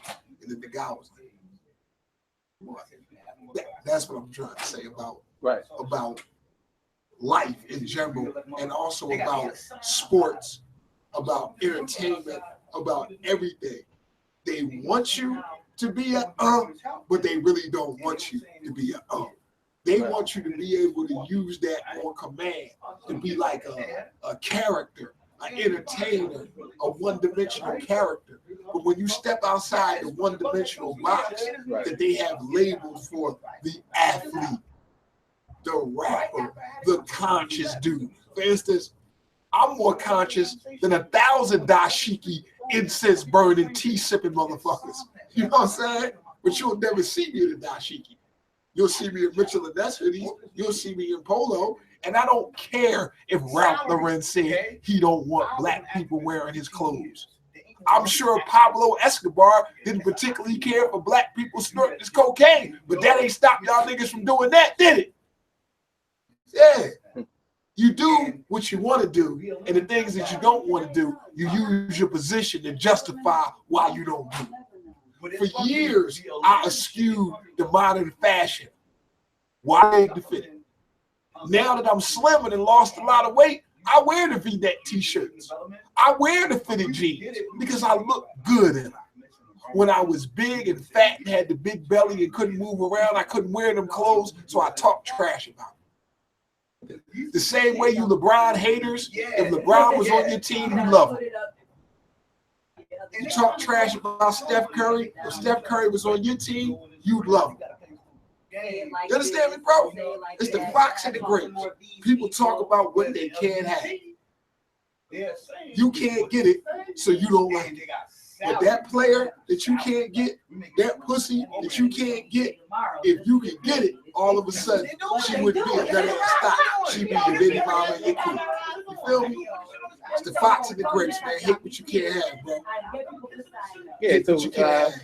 we done got it in for damn near an hour and a half right there. So you want to transition to the to your second segment of your show? Yeah, go ahead, man. You know what I'm This is saying? where you ask the questions and you get the answer. So I guess you was waiting for the brother to come, you know what I'm saying? But I kind of had a different take on the whole Des Bryant because it was like, to me, it was kind of unwarranted. But I don't really want to do it. His comments or Charles Barkley's comments? No, his comments, because he was kind of making reference to Charles Barkley, saying, you know, black people is the problem, not white people, pretty much. You know what I'm saying? And he was kind of agreeing with that, and then he was kind of putting accountability to African Americans, which he should do, you know. But what was crossing my mind is, why did he feel as though he had to say that at that particular time? And then too, on a bigger aspect,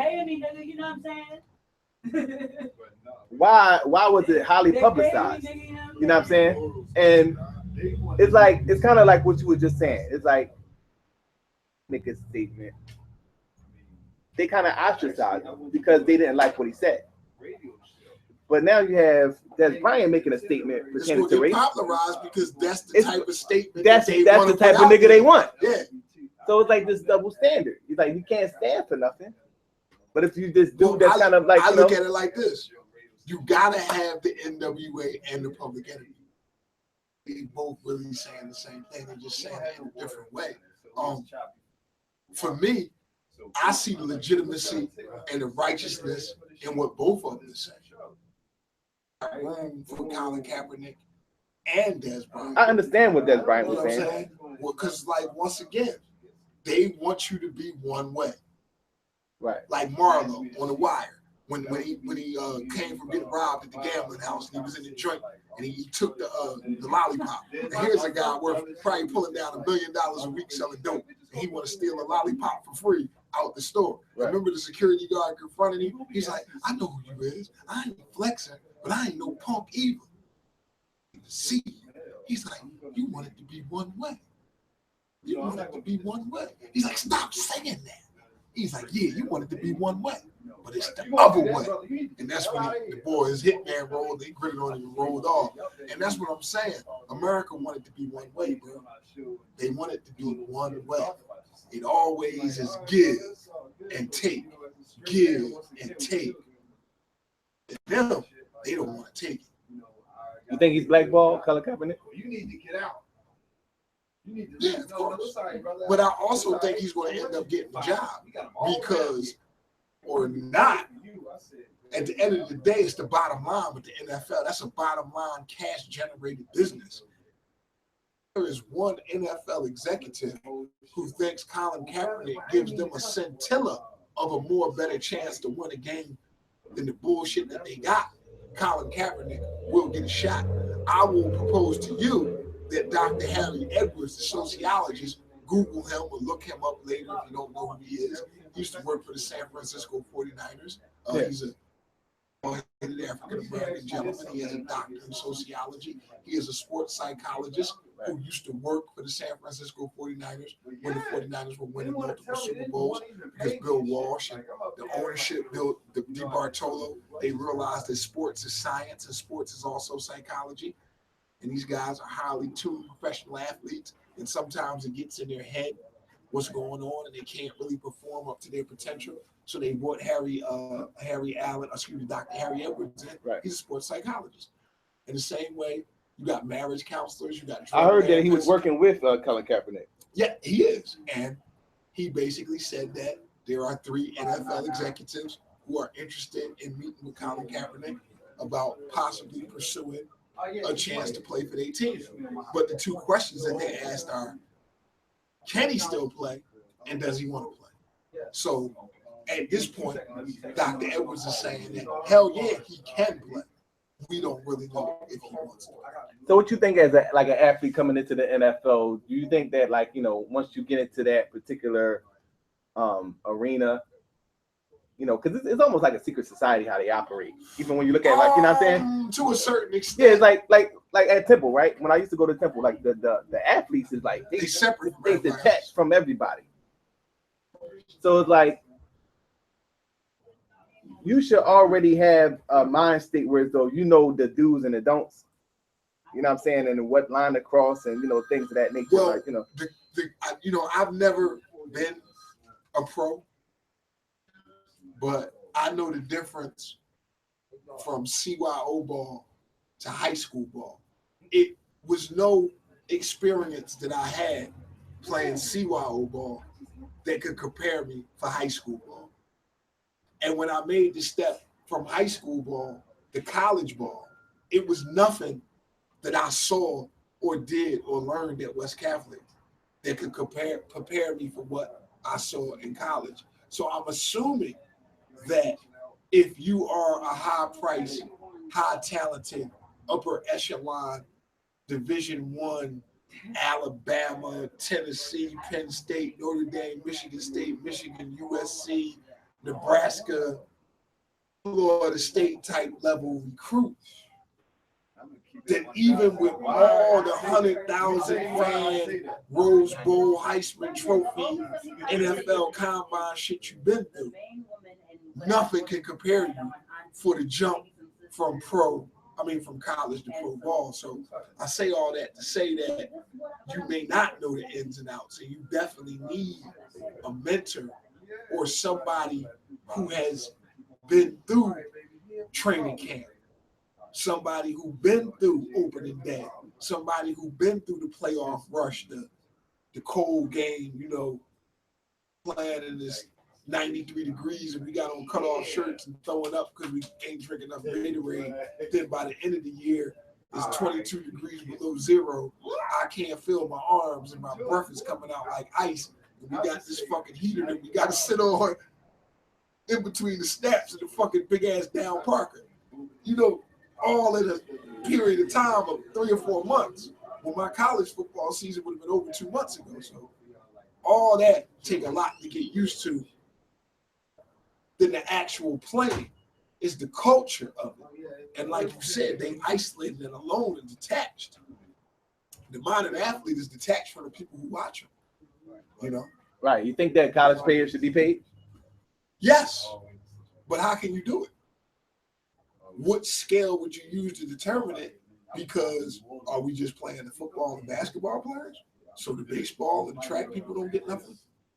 100,000 people at the Michigan Stadium to watch Billy Bob go wrestle somebody. That's why I think it should be predicated around, like the fanship and how much the money they accumulate. Oh man, who will come up with that scale? How you gonna figure that out? It's possible. It's possible. Yeah. Who gonna do it?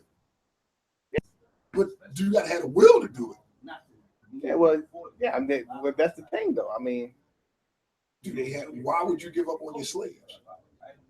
I mean, that opens a whole nother can. That's what they are. Yeah, that's what they are. Yeah, so I mean, because a lot of things that Because listen, Bobby Bowden, Rick Pitino, Calipari, Nick Saban,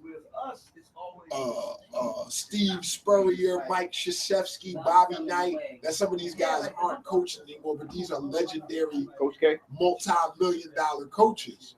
They build a multi-million-dollar empire off the backs of kids who can't even get a hamburger. Coach Krzyzewski can make $200,000 sneaker deal.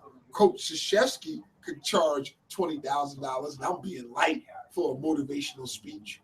But the only reason we give a fuck about Coach Krzyzewski is because of the college kids he's coached at Duke. Krzyzewski, without the Gene Bankses and the Elton Brands of the world. So every time that Michigan sells out that 100,000 seat stadium, how many scholarships are they paying for? Why the Fab Five? You know why Jalen Rose and Chris Webber gave up their eligibility to go into pros? Because they were starving at a McDonald's and couldn't even afford a Big Mac. And they looked across the street at the sporting goods store and saw that the sporting goods store was selling their Michigan jerseys for $75 a piece. They wasn't buying it because it said Michigan. They was buying it because Jalen Rose and Chris Webber wore it in Fab Five. But you can sell my jersey and I can't get a dime off of it, and I'm sitting up here broke. What exactly happened with that whole thing? Because I seen that Jalen Rose was kind of like, mad at Chris Webber for not really admitting to. Because Chris Webber took money. Oh. Chris Webber took money from a booster. I forget the guy's name, Ed something on that. He paid a lot of the kids at Michigan. Ended up having to pay that money back. And they finally You know, after 20 How did they years, how did let they him get come the back coach to in Michigan. trouble and why they took down the banners then? What was that all about? Because by the rules, paying a college player was illegal. So when you pay a college player, he's ineligible. If he's ineligible, all your wins don't count. So that's why that happened. Yeah, because I heard Jalen Rose, he was kind of still salty about that, and he was salty about the fact that Chris Webber is still yet to kind of admit what he did. Well, you know why else Jalen Rose was salty? Jalen Rose come from the ghetto. Chris Webber come from the suburbs. Chris Webber always had money. Chris Webber don't know nothing about broke. Jalen from the projects. So he was like, damn, you already had money. You was just greedy. If anybody should have been taking this, the money is me. I'm the broke dude from Southwest Detroit from the projects. Chris Webber from the suburbs of Detroit. Chris Webber got recruited to Duke. There's no way Jalen Rose was going to Duke. You understand me? Duke don't even recruit Jalen Rose type dudes. Yeah, he was always kind of rebellious from what I could recollect. Yeah. Duke don't recruit no dudes from the hood, bro. I remember he played with Indiana. Indiana. Okay. Like, I will Yeah. hurt you. Like, Oh, we can make a transition to did you hear about the recent hangings that's starting to pop up since the Trump administration began? Hangings. Yeah, lynchings. It's like lynchings that occurred. I think it was one in Florida, and once also I think in Detroit. From what I hear, from what I read, they don't really want to admit that it's a hanging, but when you kind of look at the evidence, it's kind of like pretty much telling the story of a hanging. So, do you think that with the election of Trump, you want to see kind of escalated violence or America? White terrorism. When has that ever stopped? I would say the police department is basically white terrorism. I don't think America is any more or any less dangerous than it ever has been for people of color. Hundreds of millions of our ancestors land at the bottom of the Atlantic Ocean. I mean, these are the same people who cut the vaginas out of Native American women and used their vaginas for smoking pouches to carry around their tobacco. It's a known practice. I mean, there are some people who will tell you the game of football comes from the practice of, once again, cutting out the pregnant Native woman's baby and kicking it down the street. The baby is curled up in a ball. They put the foot to the ball, i.e. football. Now, this don't have to be true. These are things that I've come across during my research, my study, urban tales, oral tradition, things of that nature. See, we have a bad problem of, if it's not recorded in a book, European, or if some dead European scholar doesn't say it's true, we don't believe it's true. If an old wino standing on Germantown Avenue says 2 + 2 is 4, we will doubt that because he's an old wino. But if a Caucasian shaman, a teacher in Harvard Academia and Regalia tells you that the earth is 6,000 years old, you'll believe it, even though you know by looking at the Rocky Mountains, by looking at the Atlantic Ocean, by looking at any natural wonder of nature that couldn't possibly have been created in a mere time of 6,000 years, you'll know that that's not true. But you'll still believe it, brainwashed into thinking that everything white is right and everything black is bad. And to this day, whenever something goes wrong, what do they tell you? It was a black day on the stock market. It was a black day on 911. Everything black is bad. Black market, black plague, black death, black rain. It's subliminal. So what makes you think black is bad subliminally when they say black man? Think about it. Think about it. We ourselves are scared of our own people. We ourselves cross the street when we see groups of youth with saggy jeans and braids and big bushy beards, smelling like marijuana and dancing all crazy. But dialing a keyboard and the Columbine boys and the boy dialing Ruth, who sat down at the church after singing hymns with the black folks and calmly, coolly executed them, you wouldn't think twice about one of them walking down the street. Me, you, brother Khalid over there, we commit a crime. Everybody who looks like us is suspect. When that stuff just went on with that fake killing, where you fools thought that some bald-headed, bearded man shot the poor grandfather in Cleveland, y'all fell for that psych op. I didn't. If you want to get into why I think that was a psych op, I'll tell you why in a second. But the point I'm trying to make is every bearded black man in Philly was shivering in his boots when they said that he was located where he was seen out Fairmount Park, because we know how that could have escalated quickly into one of us getting shot down in the middle of the street for fitting the description. One of us committed a crime, we were all guilty. When Timothy McVeigh blew up the federal building in Oklahoma City, nobody blamed all white male Christians.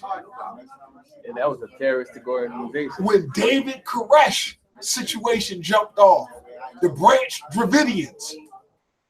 We're going to talk about how Dravidian was the original black settlers of India. We ain't even going to talk about how India has the largest black population to this day outside of continental United States. But what we will talk about is, once again, the exclusionary nature of the United States, the divisive nature of the United States, and how it replicates itself in the world of sports. And I'll bring you back to that incident that we talked about last week with Adam Jones being racially targeted and harassed in Boston, and how 30 to 60 Bostonians were kicked out of Fenway Park for hurling around racial insults, particularly the N-word, and how Adam Jones said that this is the first time that that's happened in Boston. CC Sabathia, a famous New York Yankee, said that Adam Jones spoke up. He's glad that Adam Jones said something, because he said that happens to black players all over the league and not just in Boston. So bringing it back to your original question, and this is the difference when people say, oh, he rambles, he talks a lot. No, I always bring it back to the original point, the original question. Because, see, I dance around the mulberry bush, gingerbread clues, to get back to the original house. My man asked me, do I think with the election of Donald Trump, has this ushered in a new wave of white terrorism? I say that it's the same terrorism that's been going on since we landed 1620 at Plymouth Rock.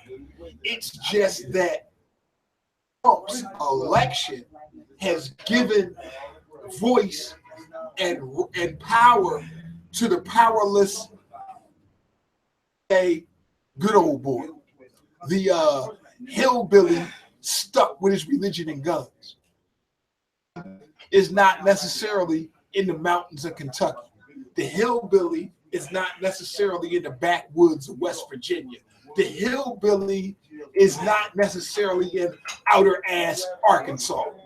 The hillbilly is not necessarily in Mudbone, Mississippi. But the hillbilly is now in Old City.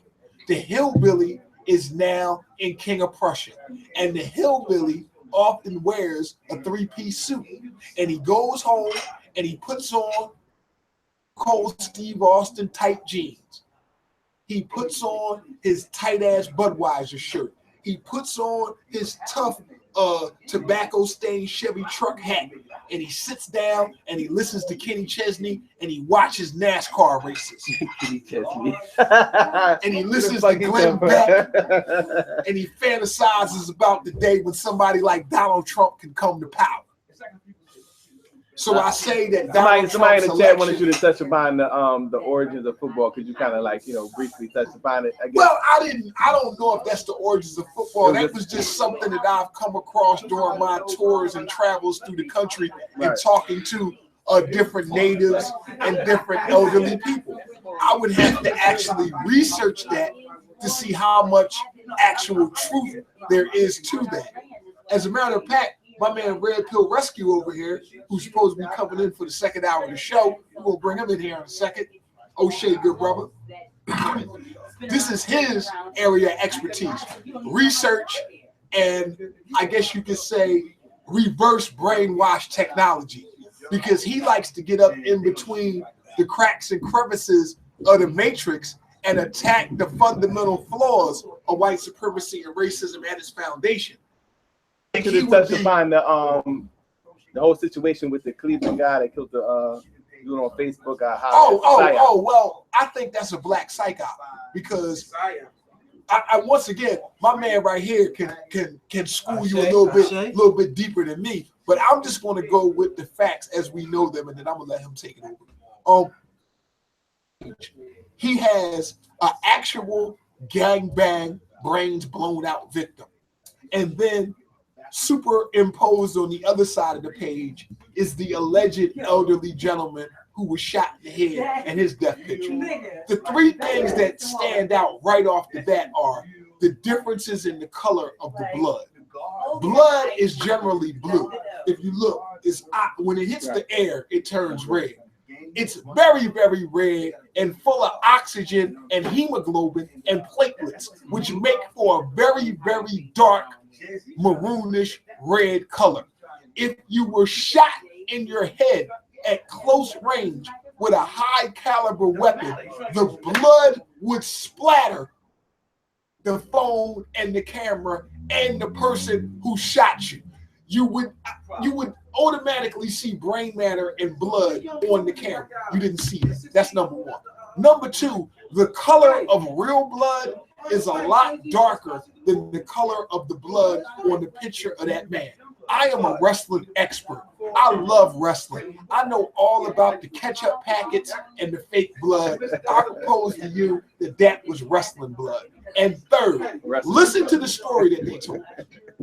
They said the elderly grandfather was having Easter dinner with his family, and then magically out of the clear blue sky, he decides to get up from Easter dinner with his family and go push a cart full of cans and bottles around his community. This is the picture in question. I don't know if y'all can see that.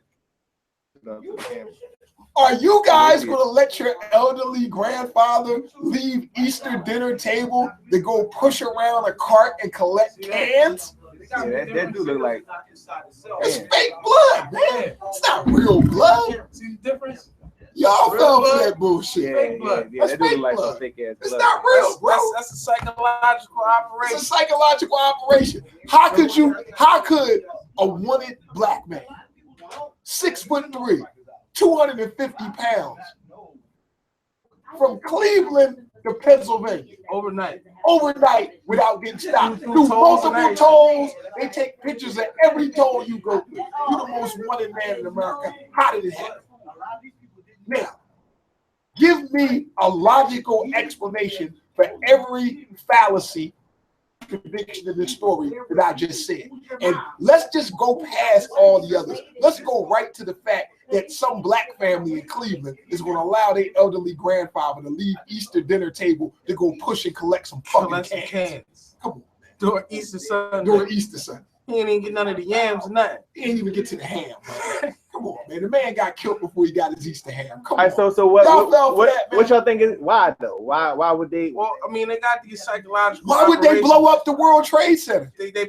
Why would they do like that? To play on the whole race an card, explanation as to why they would do that. You know what I'm saying? The reason being is that they like to play on the race card. It's all about division. I mean, from real issues, division for you to be hating and fighting with insignificant people. In other words, race war. You know what I mean? So we all got the foot on our neck from the elite, black, whites, Chinese, Mexican, you name it, whatever.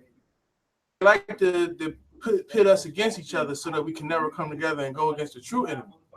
But we can all realize that, you know, the government and the elite are the ones that's fucking us over and the cause of our problems. Then we wouldn't be fighting with insignificant white people, insignificant Hispanics, insignificant Asians, and we would link up and be able to go to the elite. Man. We would be able to take it to the elite. So, like you said, we all pawns in the game. And just like with the whole color symbology, like like you were saying earlier about black and everything dark being associated with negativity and bad things, and white, of course, you know what I mean, being the contrast to that, everything being good. Like that's the whole color symbology of the anthropomorphic fight of the day and night. You get what I'm saying? So like in the daytime, the sun is the light. In the dark time, is the nighttime. So black people represent the nighttime. And like even you look back at the comedic stories of Set and Horus, and they fought each other, and just like in the rule of nature, Set wins because the sun sets. You know what I mean? So And Horus is where you get horizontal, and hours, horizon. You know, you gotta basically what I like about my man Red Pill is he try to break things down on a simple level and remove emotion from it. See, a lot of times on my tags, I got this joint where I say, get out your feelings and fuck your feelings. Because the truth could give a fuck less about your feelings. Facts don't have nothing to do with beliefs. We deal with facts. Fact is, you asked me to talk about the origins of football. I cannot truthfully tell you whether or not football actually comes from what I said, putting the foot to the baby. It was just a rumor and an oral tradition that I heard. But I can tell you before a shadow of a doubt that soccer used to be played with human heads. Well, we're not gonna give them too much because we do got a lecture coming up on the history of football and Kaepernick 7. But in short, football played between different cities, just like how it is today. So my city would meet up against your city, and back then it wasn't too many rules. So I could have any amount of number of players that I want. You can have any amount of number of players you want. And how we would play football is they would take the bladder of a pig, hence the term pigskin, fill it up with air, and they would take the ball, and you would get the ball to across the goal line by any means. It's sort of like how they play rugby now. Right. European rules Ancient or rugby. Austrian rules rugby is pretty much the forefather of football. And how they would play football is that they would play from church to church, and the church will represent the end zone.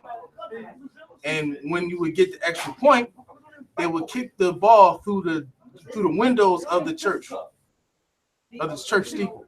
So that was in turn for the field goal. And we're not even going to get into the symbolism of that because we don't want to get too deep with y'all. But if y'all really want to research more what he just said, Frances Cress Weston, and do we have that book around? ISIS Papers. Put it up. The ISIS Papers. She has an excellent chapter names as symbols, and she goes a little bit deeper into the meaning of the field goal and the turf. Well, yeah, I mean, the field goal is also symbolic of the female opening, Yanni. It's the oval shape, just like the female opening. I mean, and back in the day, before you was born, brother, it was a show called Happy Days, and one of the coolest characters on that show was called Fonzie, and Fonzie was known for always scoring with the ladies. A touchdown, what do they say you do? You score a touchdown. Scoring with the ladies, scoring a touchdown. We also talk about how a lot of times they view the players as weapons, the aerial attack, the field general, he's a tank, the aerial assault. It's all sports, war, sex. All these symbolisms is connected. Even when you had terms like they say like a field, and they say like a girl, like a young girl, they say, well, it's grass in the field, you can play ball. Yeah. Or plant my seed in fertile soil. Right. So or you got the court. Just like you court a woman, like horsemanship. And you play on a basketball court. Yes. And a bed just like a basketball court. That's a backboard, I've broken many backboards in the bed. I haven't broken too many backboards on the court though, but building on what my man says. See, these is the things that like minds and serious minds talk about, but we talk about it in a comedic way. See, you guys take consciousness like serious, dour people who never smile and never have fun. No, me and Red Pill crack up all the time. We constantly laughing and giggling, telling jokes, because it's like the truth can do two things. It can make you laugh or it can make you cry. Yeah, because a lot of this truth is just hilarious. It's like on cereal and where cereal comes from. And cereal has to do with the harvest lord, Siri. I don't want to butcher that name, but basically it's a watered down version of Isis. You know, the Greeks had their different concepts of gods and goddesses, and I forget what the guy's first name is, but y'all are free to look this up. You know, I'm gonna look more into it myself. But the guy that made Kellogg's cereal, he said that, and this is funny. He says that he invented cereal so that people would not masturbate in the morning. What is it? Did he give a theory behind that, or that's just what he said? I heard he was a member of Skull and Bones too, Kellogg. You know, niggas wake up on my dick, eat some breakfast first. You know, that's weird. Well, you know that Enzo Ferrari designed his car simply because he couldn't stand Porsche. You know, Doberman designed his dog, and they named it after himself. Doberman is a person. My whole life, I grew up, the most fierce dog when we was kids was called the Doberman Pinscher. Never did I have any idea in my mind that there was a man named Doberman who was so fanatically devoted to dogs and wanted to make his own brand of dog that he took a fucking German Shepherd and made it, I forget the exact combination. I don't know if it's German Shepherd or Rottweiler, but he actually made the Doberman Pinscher and they named it after him. So I say all these things to say that when you come up with knowledge, when you start learning things, you can never stop. And here's something for you, as Cowboy fans. And a lot of times on Facebook and Instagram and these social media sites, I set trip and go in on Dallas Cowboy fans. There's a lot of reasons for that. Number one, you call yourself America's team, but you don't understand that your symbol is the 5-pointed star, which is the symbol of the devil, which is why they call you guys America's Pentagram. team. It's the pentagram. Number two, as it's been happening, but for 20, 30 years, the Dallas Cowboys always played who on Thanksgiving? The Washington Redskins. The Cowboys and the Indians on Thanksgiving Day. They put that in front of your face for 30 years and nobody never noticed it or paid any attention that they're recreating symbolism in your face of how they stole this country and murdered the natives. Just like with the Super Bowl that passed that Cam Newton was in. They said that Beyonce became black. You know, when you look at the scripting behind that, you had the Denver Broncos, the white Broncos, right? And you have the Black Panthers, the Carolina Black Panthers. You had Huey P. Newton, who was the leader of the Black Panthers, right? And you have Cam Newton, who's the leader of the Carolina Panthers. You know what I mean? And then, of course, you know, the white horse wins. Behold the pale white horse. You know, like Bill Cooper talked about, R.I.P. to Bill Cooper. It's a lot of symbology, you know what I mean? And it's not by mistaking that, you know, with the whole undertone of the Black Power, Black Panthers thing, that Beyonce came out doing a tribute to the Black Panthers. You know what I mean? So it's all like, people don't want to believe this, and it's hard to understand. But I would suggest that if you get a chance, check out the works of Ralph Epperson. Ralph Epperson has a very, very interesting book called The Black Hand, and it's based on the conspiratorial view of history. And you got two competing ideas all since the time of the Babylonian Brotherhood. You have the accidental view of history, where people view history as just shit that happens and we figure it out. Or the conspiratorial view of history, which means ever since about the time of the Egyptian pharaohs, rich and powerful people have been getting together behind closed doors, hoarding information and using religion and mythology and secret science to control and manipulate the masses in different ways, shapes, and forms. This has been happening since the days of Egypt. They make and mold history to their own accord. I have equal evidence to support both theories, but because of my time in politics, because of my time with this knowledge and the people that we meet from being in this bookstore and being in this life, I'm gonna have to tell you that there are no coincidences. It ain't no conspiracy because they put it right in front of your face. Become a detective. It's easy to see. You cannot believe in coincidence. I mean, how far do you go with the rabbit hole though? Because you know you got people going as far as saying that the elite, kind of like what David Icke says, controlled by reptilian shapeshifters. Well, I mean, one of my favorite They Live. One of my favorite That was things a I good like movie. to say is What was they talking about? Wasn't that the same exact thing? Yeah, pretty much. So don't you think? And this is what I think. I didn't mean to cut my brother off. it's all Talk. good, it's all good. Oh, I'm a movie dude. I'm a communication dude. I'm into that. Like when I was a school teacher, one of the reasons I was an effective school teacher because I would take movies to teach the kids because I knew they wasn't in the books. I was on that 30 years ago. Movies like American History X. Movies like what was the joint with Ice Cube and Larry Fishburne? Higher Learning. This is how I would teach the kids with that. So They Live on V, The Visitor, where they actually were lizards in human suits. They put human suits over their lizard bodies and they controlled us through manipulation, religion, and high technology. So what I'm telling you is, do they get these stories from their imagination or do they use these stories to hide the truth? No, none of this stuff is from the imagination. It's kind of like what I think about the CIS thing. Symbolic, maybe, but it's not just movies. Movies are rituals, and even all the way down to the runtime on the movie. You might have a lot of movies that run 117 minutes, something to that degree. It's all number coded. That all has to do with rituals that they're doing, and they're doing on this right in your face. So a lot of movies that we think that are just, oh wow, that was just crazy. Literally a ritual that's being carried out, or something that's being foreshadowed. Like a lot of movies, if you go back and look, they basically foreshadowed 9/11. Like what's that movie? With Kurt Russell. Escape from Manhattan. Remember that movie from back in the day? Escape from Manhattan. That was originally Escape from New York. Yeah. Escape from New York. New York became and it's a scene in the movie where they literally have the plane coming through the window.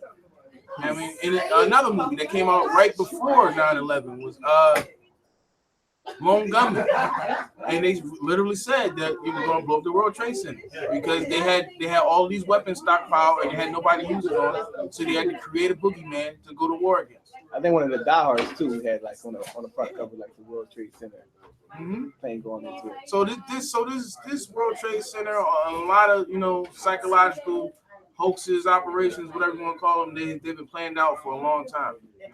They plan generations in advance. We plan for Friday night. Just like I did a video on my page. You can check my page out, Red Pill Rescue, affiliated with Black and Nobel, so it's all the same thing. But I did a video about that where I was talking about Isaiah 17 in the Bible, and that being associated with the impending war in Syria, because all of these things is not like what we perceive to be prophecy or really scripture. Or really instructions for the elite, because it's the same ruling class has been in power for thousands of years. Concerned with the bloodline. That's why they so concerned with who you marry, like who you have sex with. Like for instance, a lot of people don't know this, or they don't care to know this or realize this, but Barack Obama and Donald Trump are related. Every president, and they're related to Hitler. Every president. Do you know about the Denver airport conspiracy? Somebody asked it. Conspiracy. I'm not absolutely sure. Denver. I know Denver is a high class city. Denver. The statues that are in the Denver airport are owned by George Zimmerman's family, and his family are millionaires. So that would bring another question to think about. Well, why is he a night watchman? And even when you look down in Florida, there's like 30 George Zimmermans down there. And just since I'm alluding at it, that was a psychological operation to Trayvon Martin. He didn't really die. A lot of these things that we get in the news. You saying Trayvon Martin didn't really die? No, that's a psychological operation. His name. Go ahead and explain that one. His name is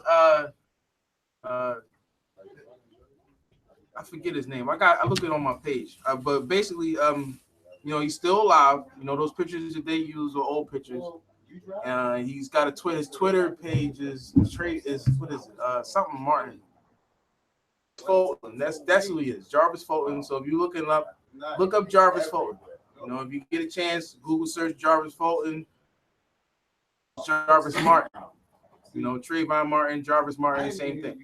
And Jarvis Martin. I'm gonna research this because this is news to me. Yeah. Jarvis Fulton, his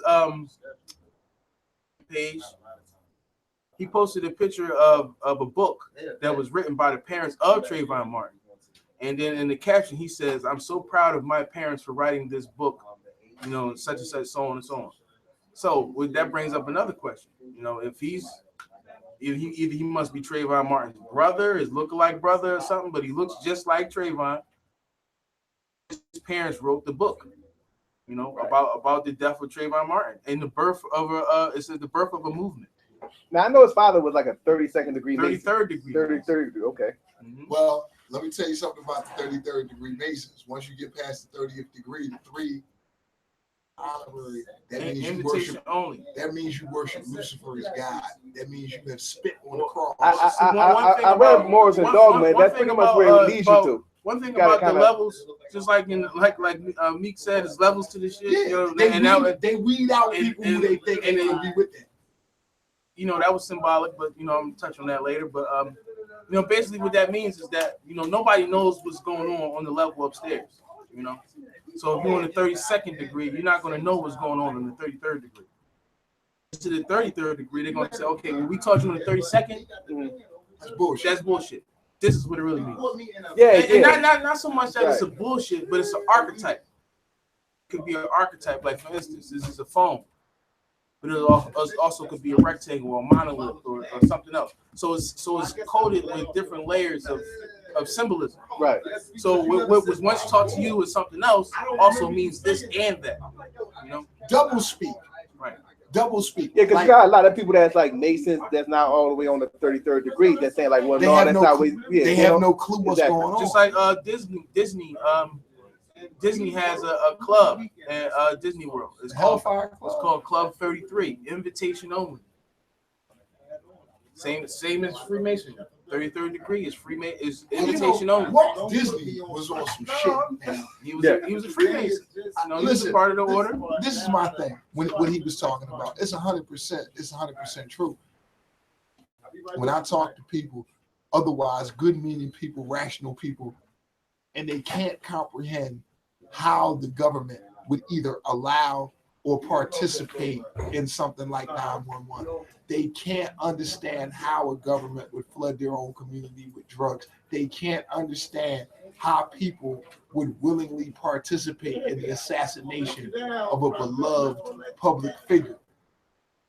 This is how it can be done and kept secret. If the first level don't know what's going on the second level, and the third level don't know what's going on the fourth level, and the order is coming from the 33rd level, right. By the time it get down to the person that's carrying out the order, he don't even have no clue why he's doing it or who he's doing it for. So movie, how would you be able to know? Remember that movie Dark Knight?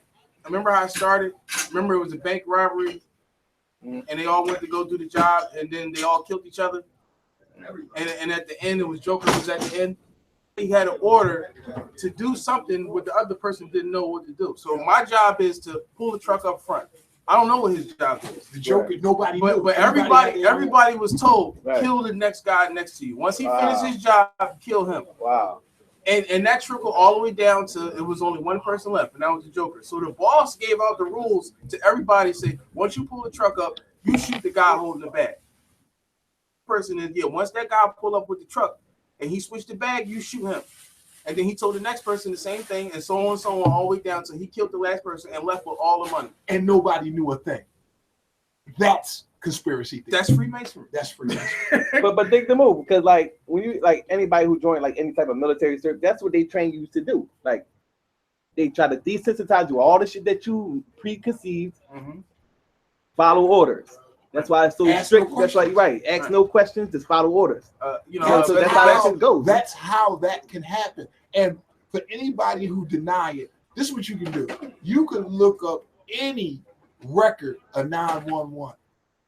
I guarantee you that during that day, there was some sort of emergency response drills going on So the people who would be responsible for responding were not able to respond. It's like that every time. I guarantee you that the military personnel that would have been responsible for responding to them jets was out doing another drill. Yeah, That's How what could they say. they be They scheduled said to they had do a mock. that They had a mock if drill. they wasn't already knowing what was going to happen? Right. And I will also tell you that the Israeli Mossad, who probably was the main ones behind this, told Bush and them, who was looking to learn how to fly planes but not land them. They had these, if you believe the story that they tell you, they had all these people under surveillance for months. They let them do what they was doing. Well, I guess my point would be, if you don't believe like it happened, give me another legitimate scenario. Because I don't care what you say.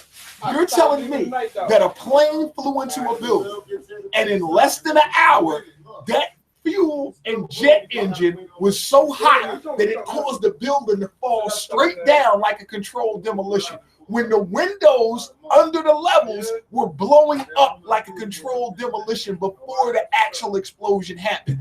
And you tell me that you found the IDs of the alleged perpetrators in the rubble. Now, the fucking flames was hot enough to burn down steel and concrete, but it couldn't burn a plastic wallet. Caused Building 7 to fall. Nothing hit that.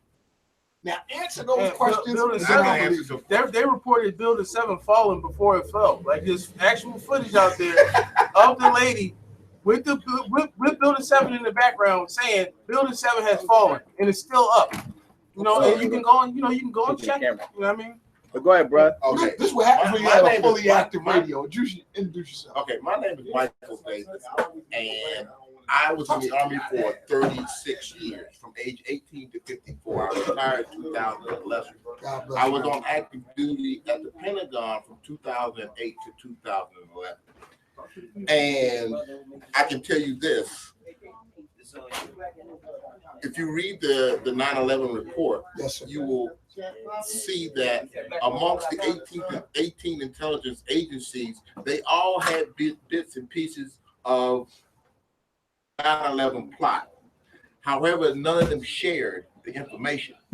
And that's part of my job at the Pentagon from 2008 and 11.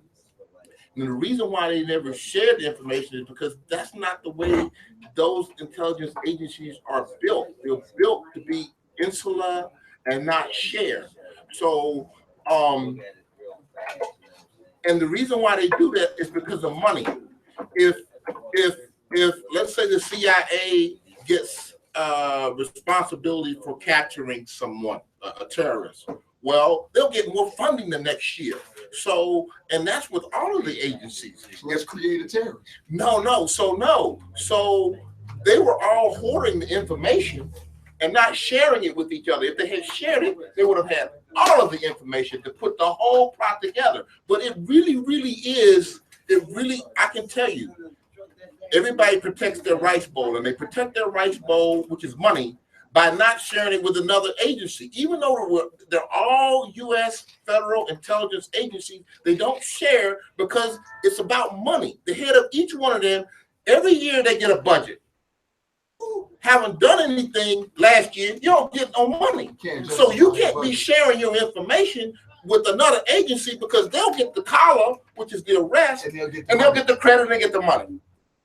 I can tell you that. I don't know about what you said, but I can tell you what I'm telling you. I know this for a fact because I worked at the Pentagon at a very high level from 08 to 11. Well, let me ask you this: if you worked at the Pentagon, explain to me how a plane crashed into the Pentagon. There's no evidence. Explain that to me. I was there. I saw what I can tell you from 08 to 11. I saw where they were putting it all back together, but there are a lot of missing pieces. I can only tell you what I know. They said this plane penetrated 9 columns of steel. It hit a part of the Pentagon that was under the construction at the time. What's the chances of that? Now the Pentagon is the CIA building. This is the Pentagon, not the CIA building. This is CIA operated building.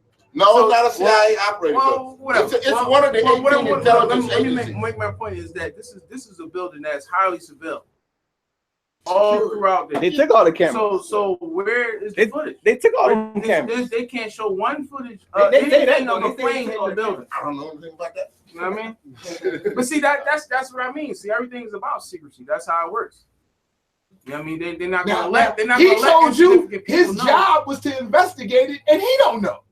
And he don't know. That's it's made that. So how you gonna know?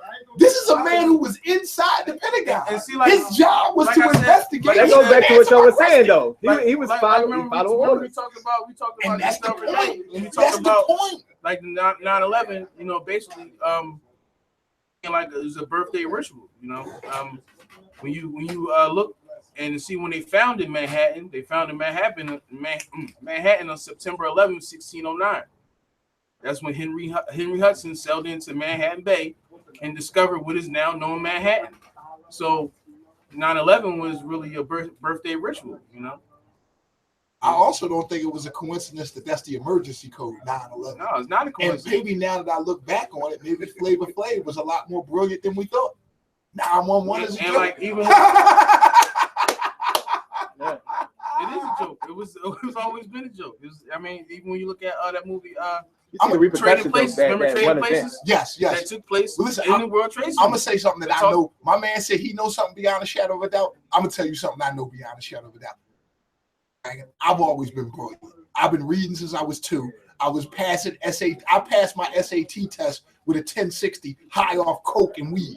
I got high before I took the SAT, and I guessed on the math. I was just filling in the dots on the math because my ride was getting ready to roll, and I still got a 1060. So the point I'm trying to make is I've always been in the smart classes. I've always been in the college preparatory classes, which means I've had access to knowledge that other people don't get.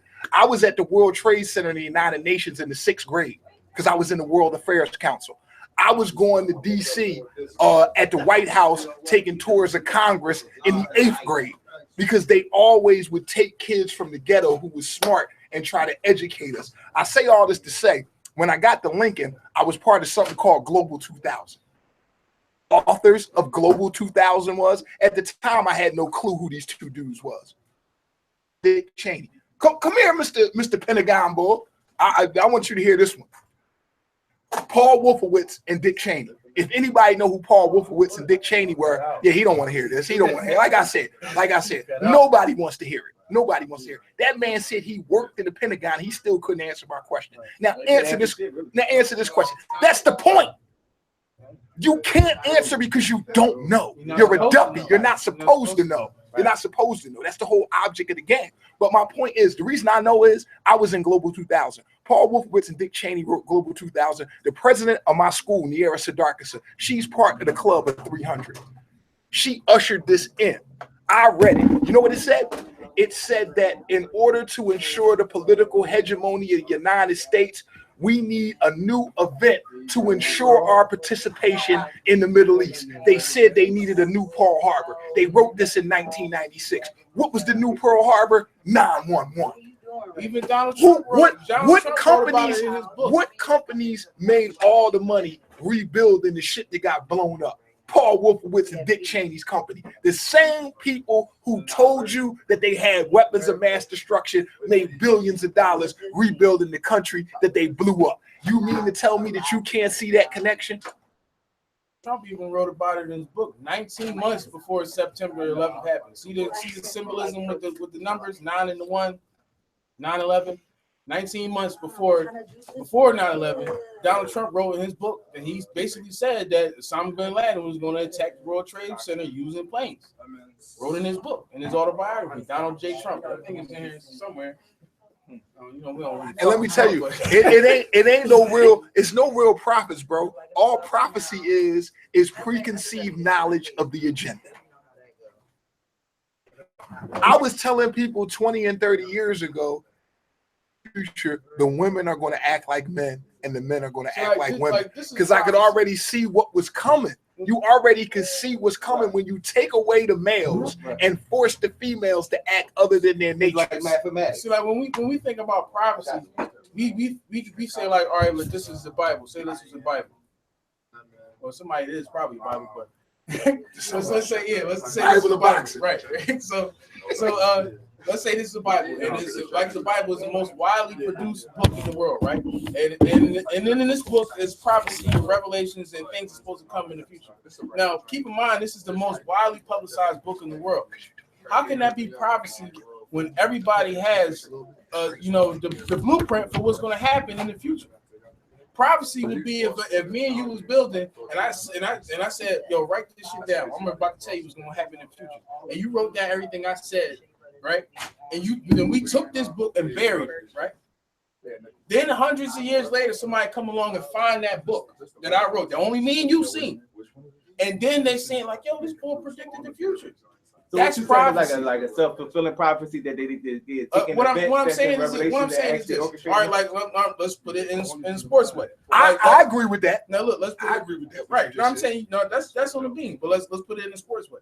When like a football team, when they go and do their play, they huddle up and they do their play, right? So the other team doesn't know what my play is, and then we come out on the field, right?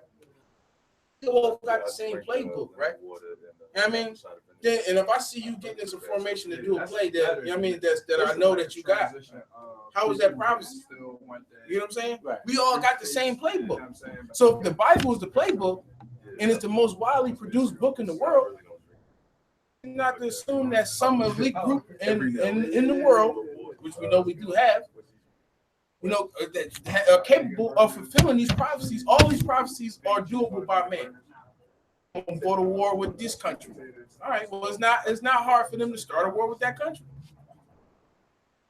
Even when you look at HAARP and how they controlling the ionosphere and messing with storms and earthquakes and stuff like that. Well, we used to look at it like along those lines. We would have to kind of look at it in the context of them trying to lull the people to sleep that believes in the Bible, and they're going to go along with their little agenda. It's bringing validity to the Bible. Yeah, so like if I'm for example, if I'm a Christian and I believe in the Bible, and I'm gonna go out and make it happen. Yeah, like I'm cool with that happening because at the end Jesus gonna come back. Whatever the case may Well, be. it's so interesting that you say that because me and this brother did a thing on the fact that we think Judas should be a hero.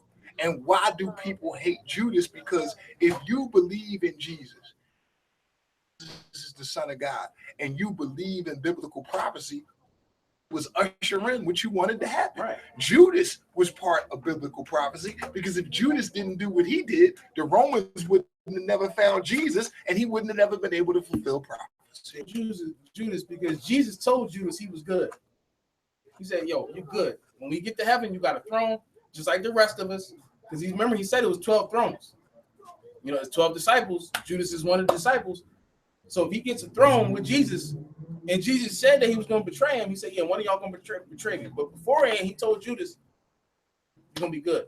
They all betrayed him at the end though. And he said that they would betray him. Which one denied him thrice? Which one? Peter. Peter. And that's who they built the rock of the church on. Peter, Yeah, Master, I think he was the more fucked up one. Listen, Master, I will never leave you. Right. He I was think like, he man, was more fucked up than you're going to basically My sell bad. me out 3 times before the cock crow. And see, like how you said they go Peter, the rock of the church from Peter. Peter cognates to rock, patriarch. I mean, like the patriarch rock. I mean, that book right so behind just you, like the when you say Peter, or like a Peter or a penis, a phallic symbol. I mean, the pillar of stone. Soft Peter. Right. That's what they said they used to give people in jail, soft Peter, so they wouldn't be engaged in any kind of So illegal it's all jailhouse sexual symbolic. activity. It's all symbolic. It's all coded. I mean, most of it is sex. What people have to realize is you have to stop taking figurative language literally. This is where we make a mistake when we take astro theology and try to what's the word when you put a body on something? No, it personifies when you give like an animal human qualities. Anthropomorphic, like when you Anthropomorphic. Yes. We try to put bodies have human concepts. So are you saying like the Bible isn't like actual history? Like No, it's coded. There is some history in it, but for the most part, it's figurative language. Because you got to understand that in those times, just like today, most people don't read and write. In order to get your message across today, you have to be very literate on how to use words, images, and symbols on the internet, Facebook, and Twitter. in those days, even less people with the written word. Everything was a spoken word. So what I know beyond a shadow of a doubt, this is something that people could not debate with me. School for 12 years. So I had to know the Bible. And they didn't teach it to us like it was the word of God. They taught it to us like it was the word of man to explain God.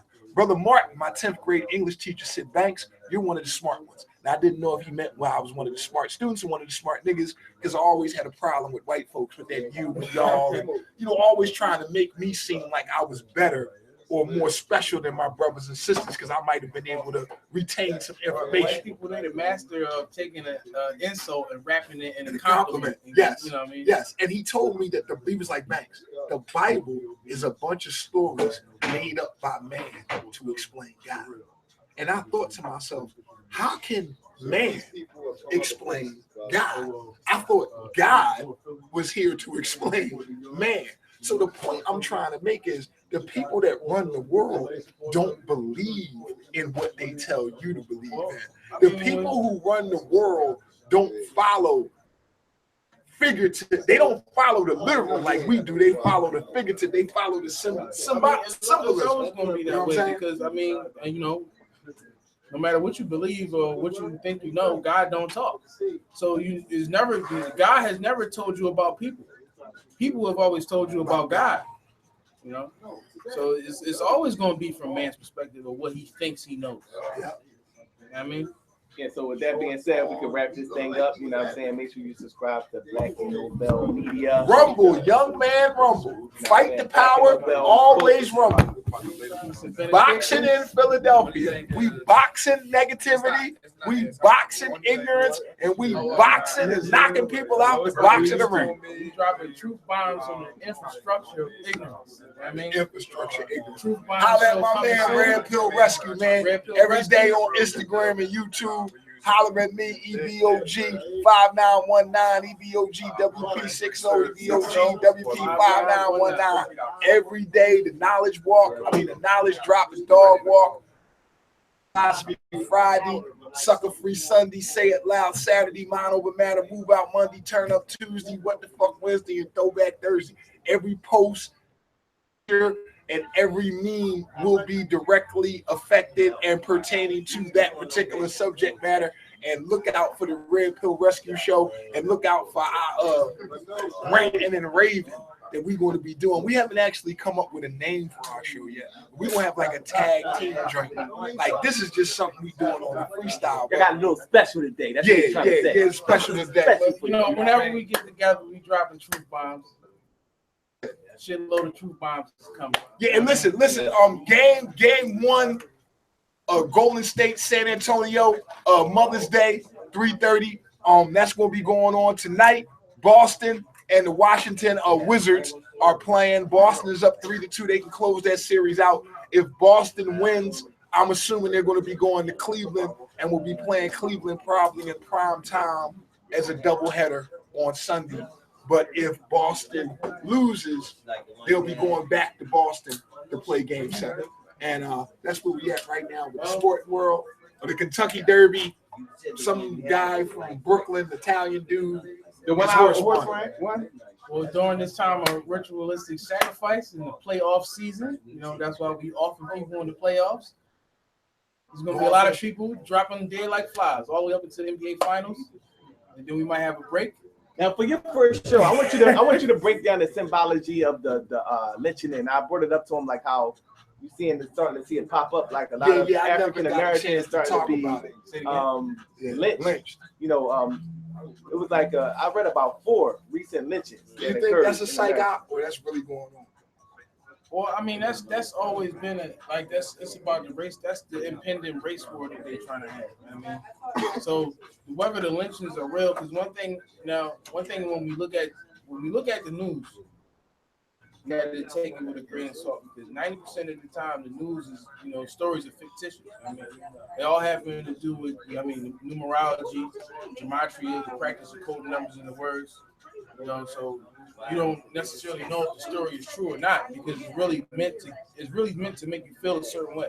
Like how people will say, Man, I don't like watching the news because it makes me feel bad. Or Yeah, whatever. God, that's why I don't That's watch exactly news. what it's meant to do. That's what it's supposed to do. Because it's a psychological operation. But you know, when you look at the lynchings, and even when the actual lynchings from back in the day, they took place after slavery. I mean, so Right. so like when we get into this "Make America Great Again," Donald Trump coming in, heavy racism. You know what that's I about. mean, so Right. so then you see the lynchings, the whole lynch thing coming back now also. This when Obama became the president, when he first became the president, remember those guys? It was those kids that was chilling near that they used to chill out near that tree. It was a tree they used to chill near. And they did the little fake hanging thing. Right. The nooses Right, over right. the I tree. remember that. So yeah, it's always about that race war symbolism thing. And like even with the cops killing black people, like now I'm not saying that this doesn't happen because the cops is killing the fuck out of everybody. That's the thing. Now, in the year 2015 to 2016, the police killed more white people than they did black people. But people don't understand. But you know, in the news, you know, every time a black person got shot, it was on the news. Meant to make black people be mad. I mean, and Now you're talking about the percentage or the numbers, because it's like far way too many, statistically, the No, numbers, statistically, it was more white people more that white were people shot were murdered by the the police a higher than percentage. black people. or There were No, more, it's because there were more it's dead because white of people course by it's the because hands- there's more white people in the country. Yeah, Right. but what we're saying is No, I'm saying that symbolism. They killed don't more they white don't people yes than they don't did black people they that don't year. put that on the television though, because that doesn't fit the mantra that they want to put. Right. They Okay. want black people Okay, to be I mad and can angry agree with that. and hating white folks who don't have It's nothing like, to all do right, with the like, now, police. you remember Rodney King, right? Yeah. What day did Rodney King happen on? No, it was March 3rd. You know what I mean? The odds are more. No, March 3rd, 33. I mean, the code is 33. I mean, Freemasonry, 33. And like I was saying, like Can't we all get along? like even with gematria, like I'm saying, Can't we all the get numbers along? and the words. Race war equals 33. I mean, so all these things having to do with you know, race war and comparing blacks against whites, night, day versus night. You know, it's all symbolic. I mean, All right, so with that being said, we're gonna sign out. Peace. tune in next week. Tune in next week. I You mean, know what I'm saying? Let's be out of here. I shake brothers and sisters. Drops, get your body right, get your mind right.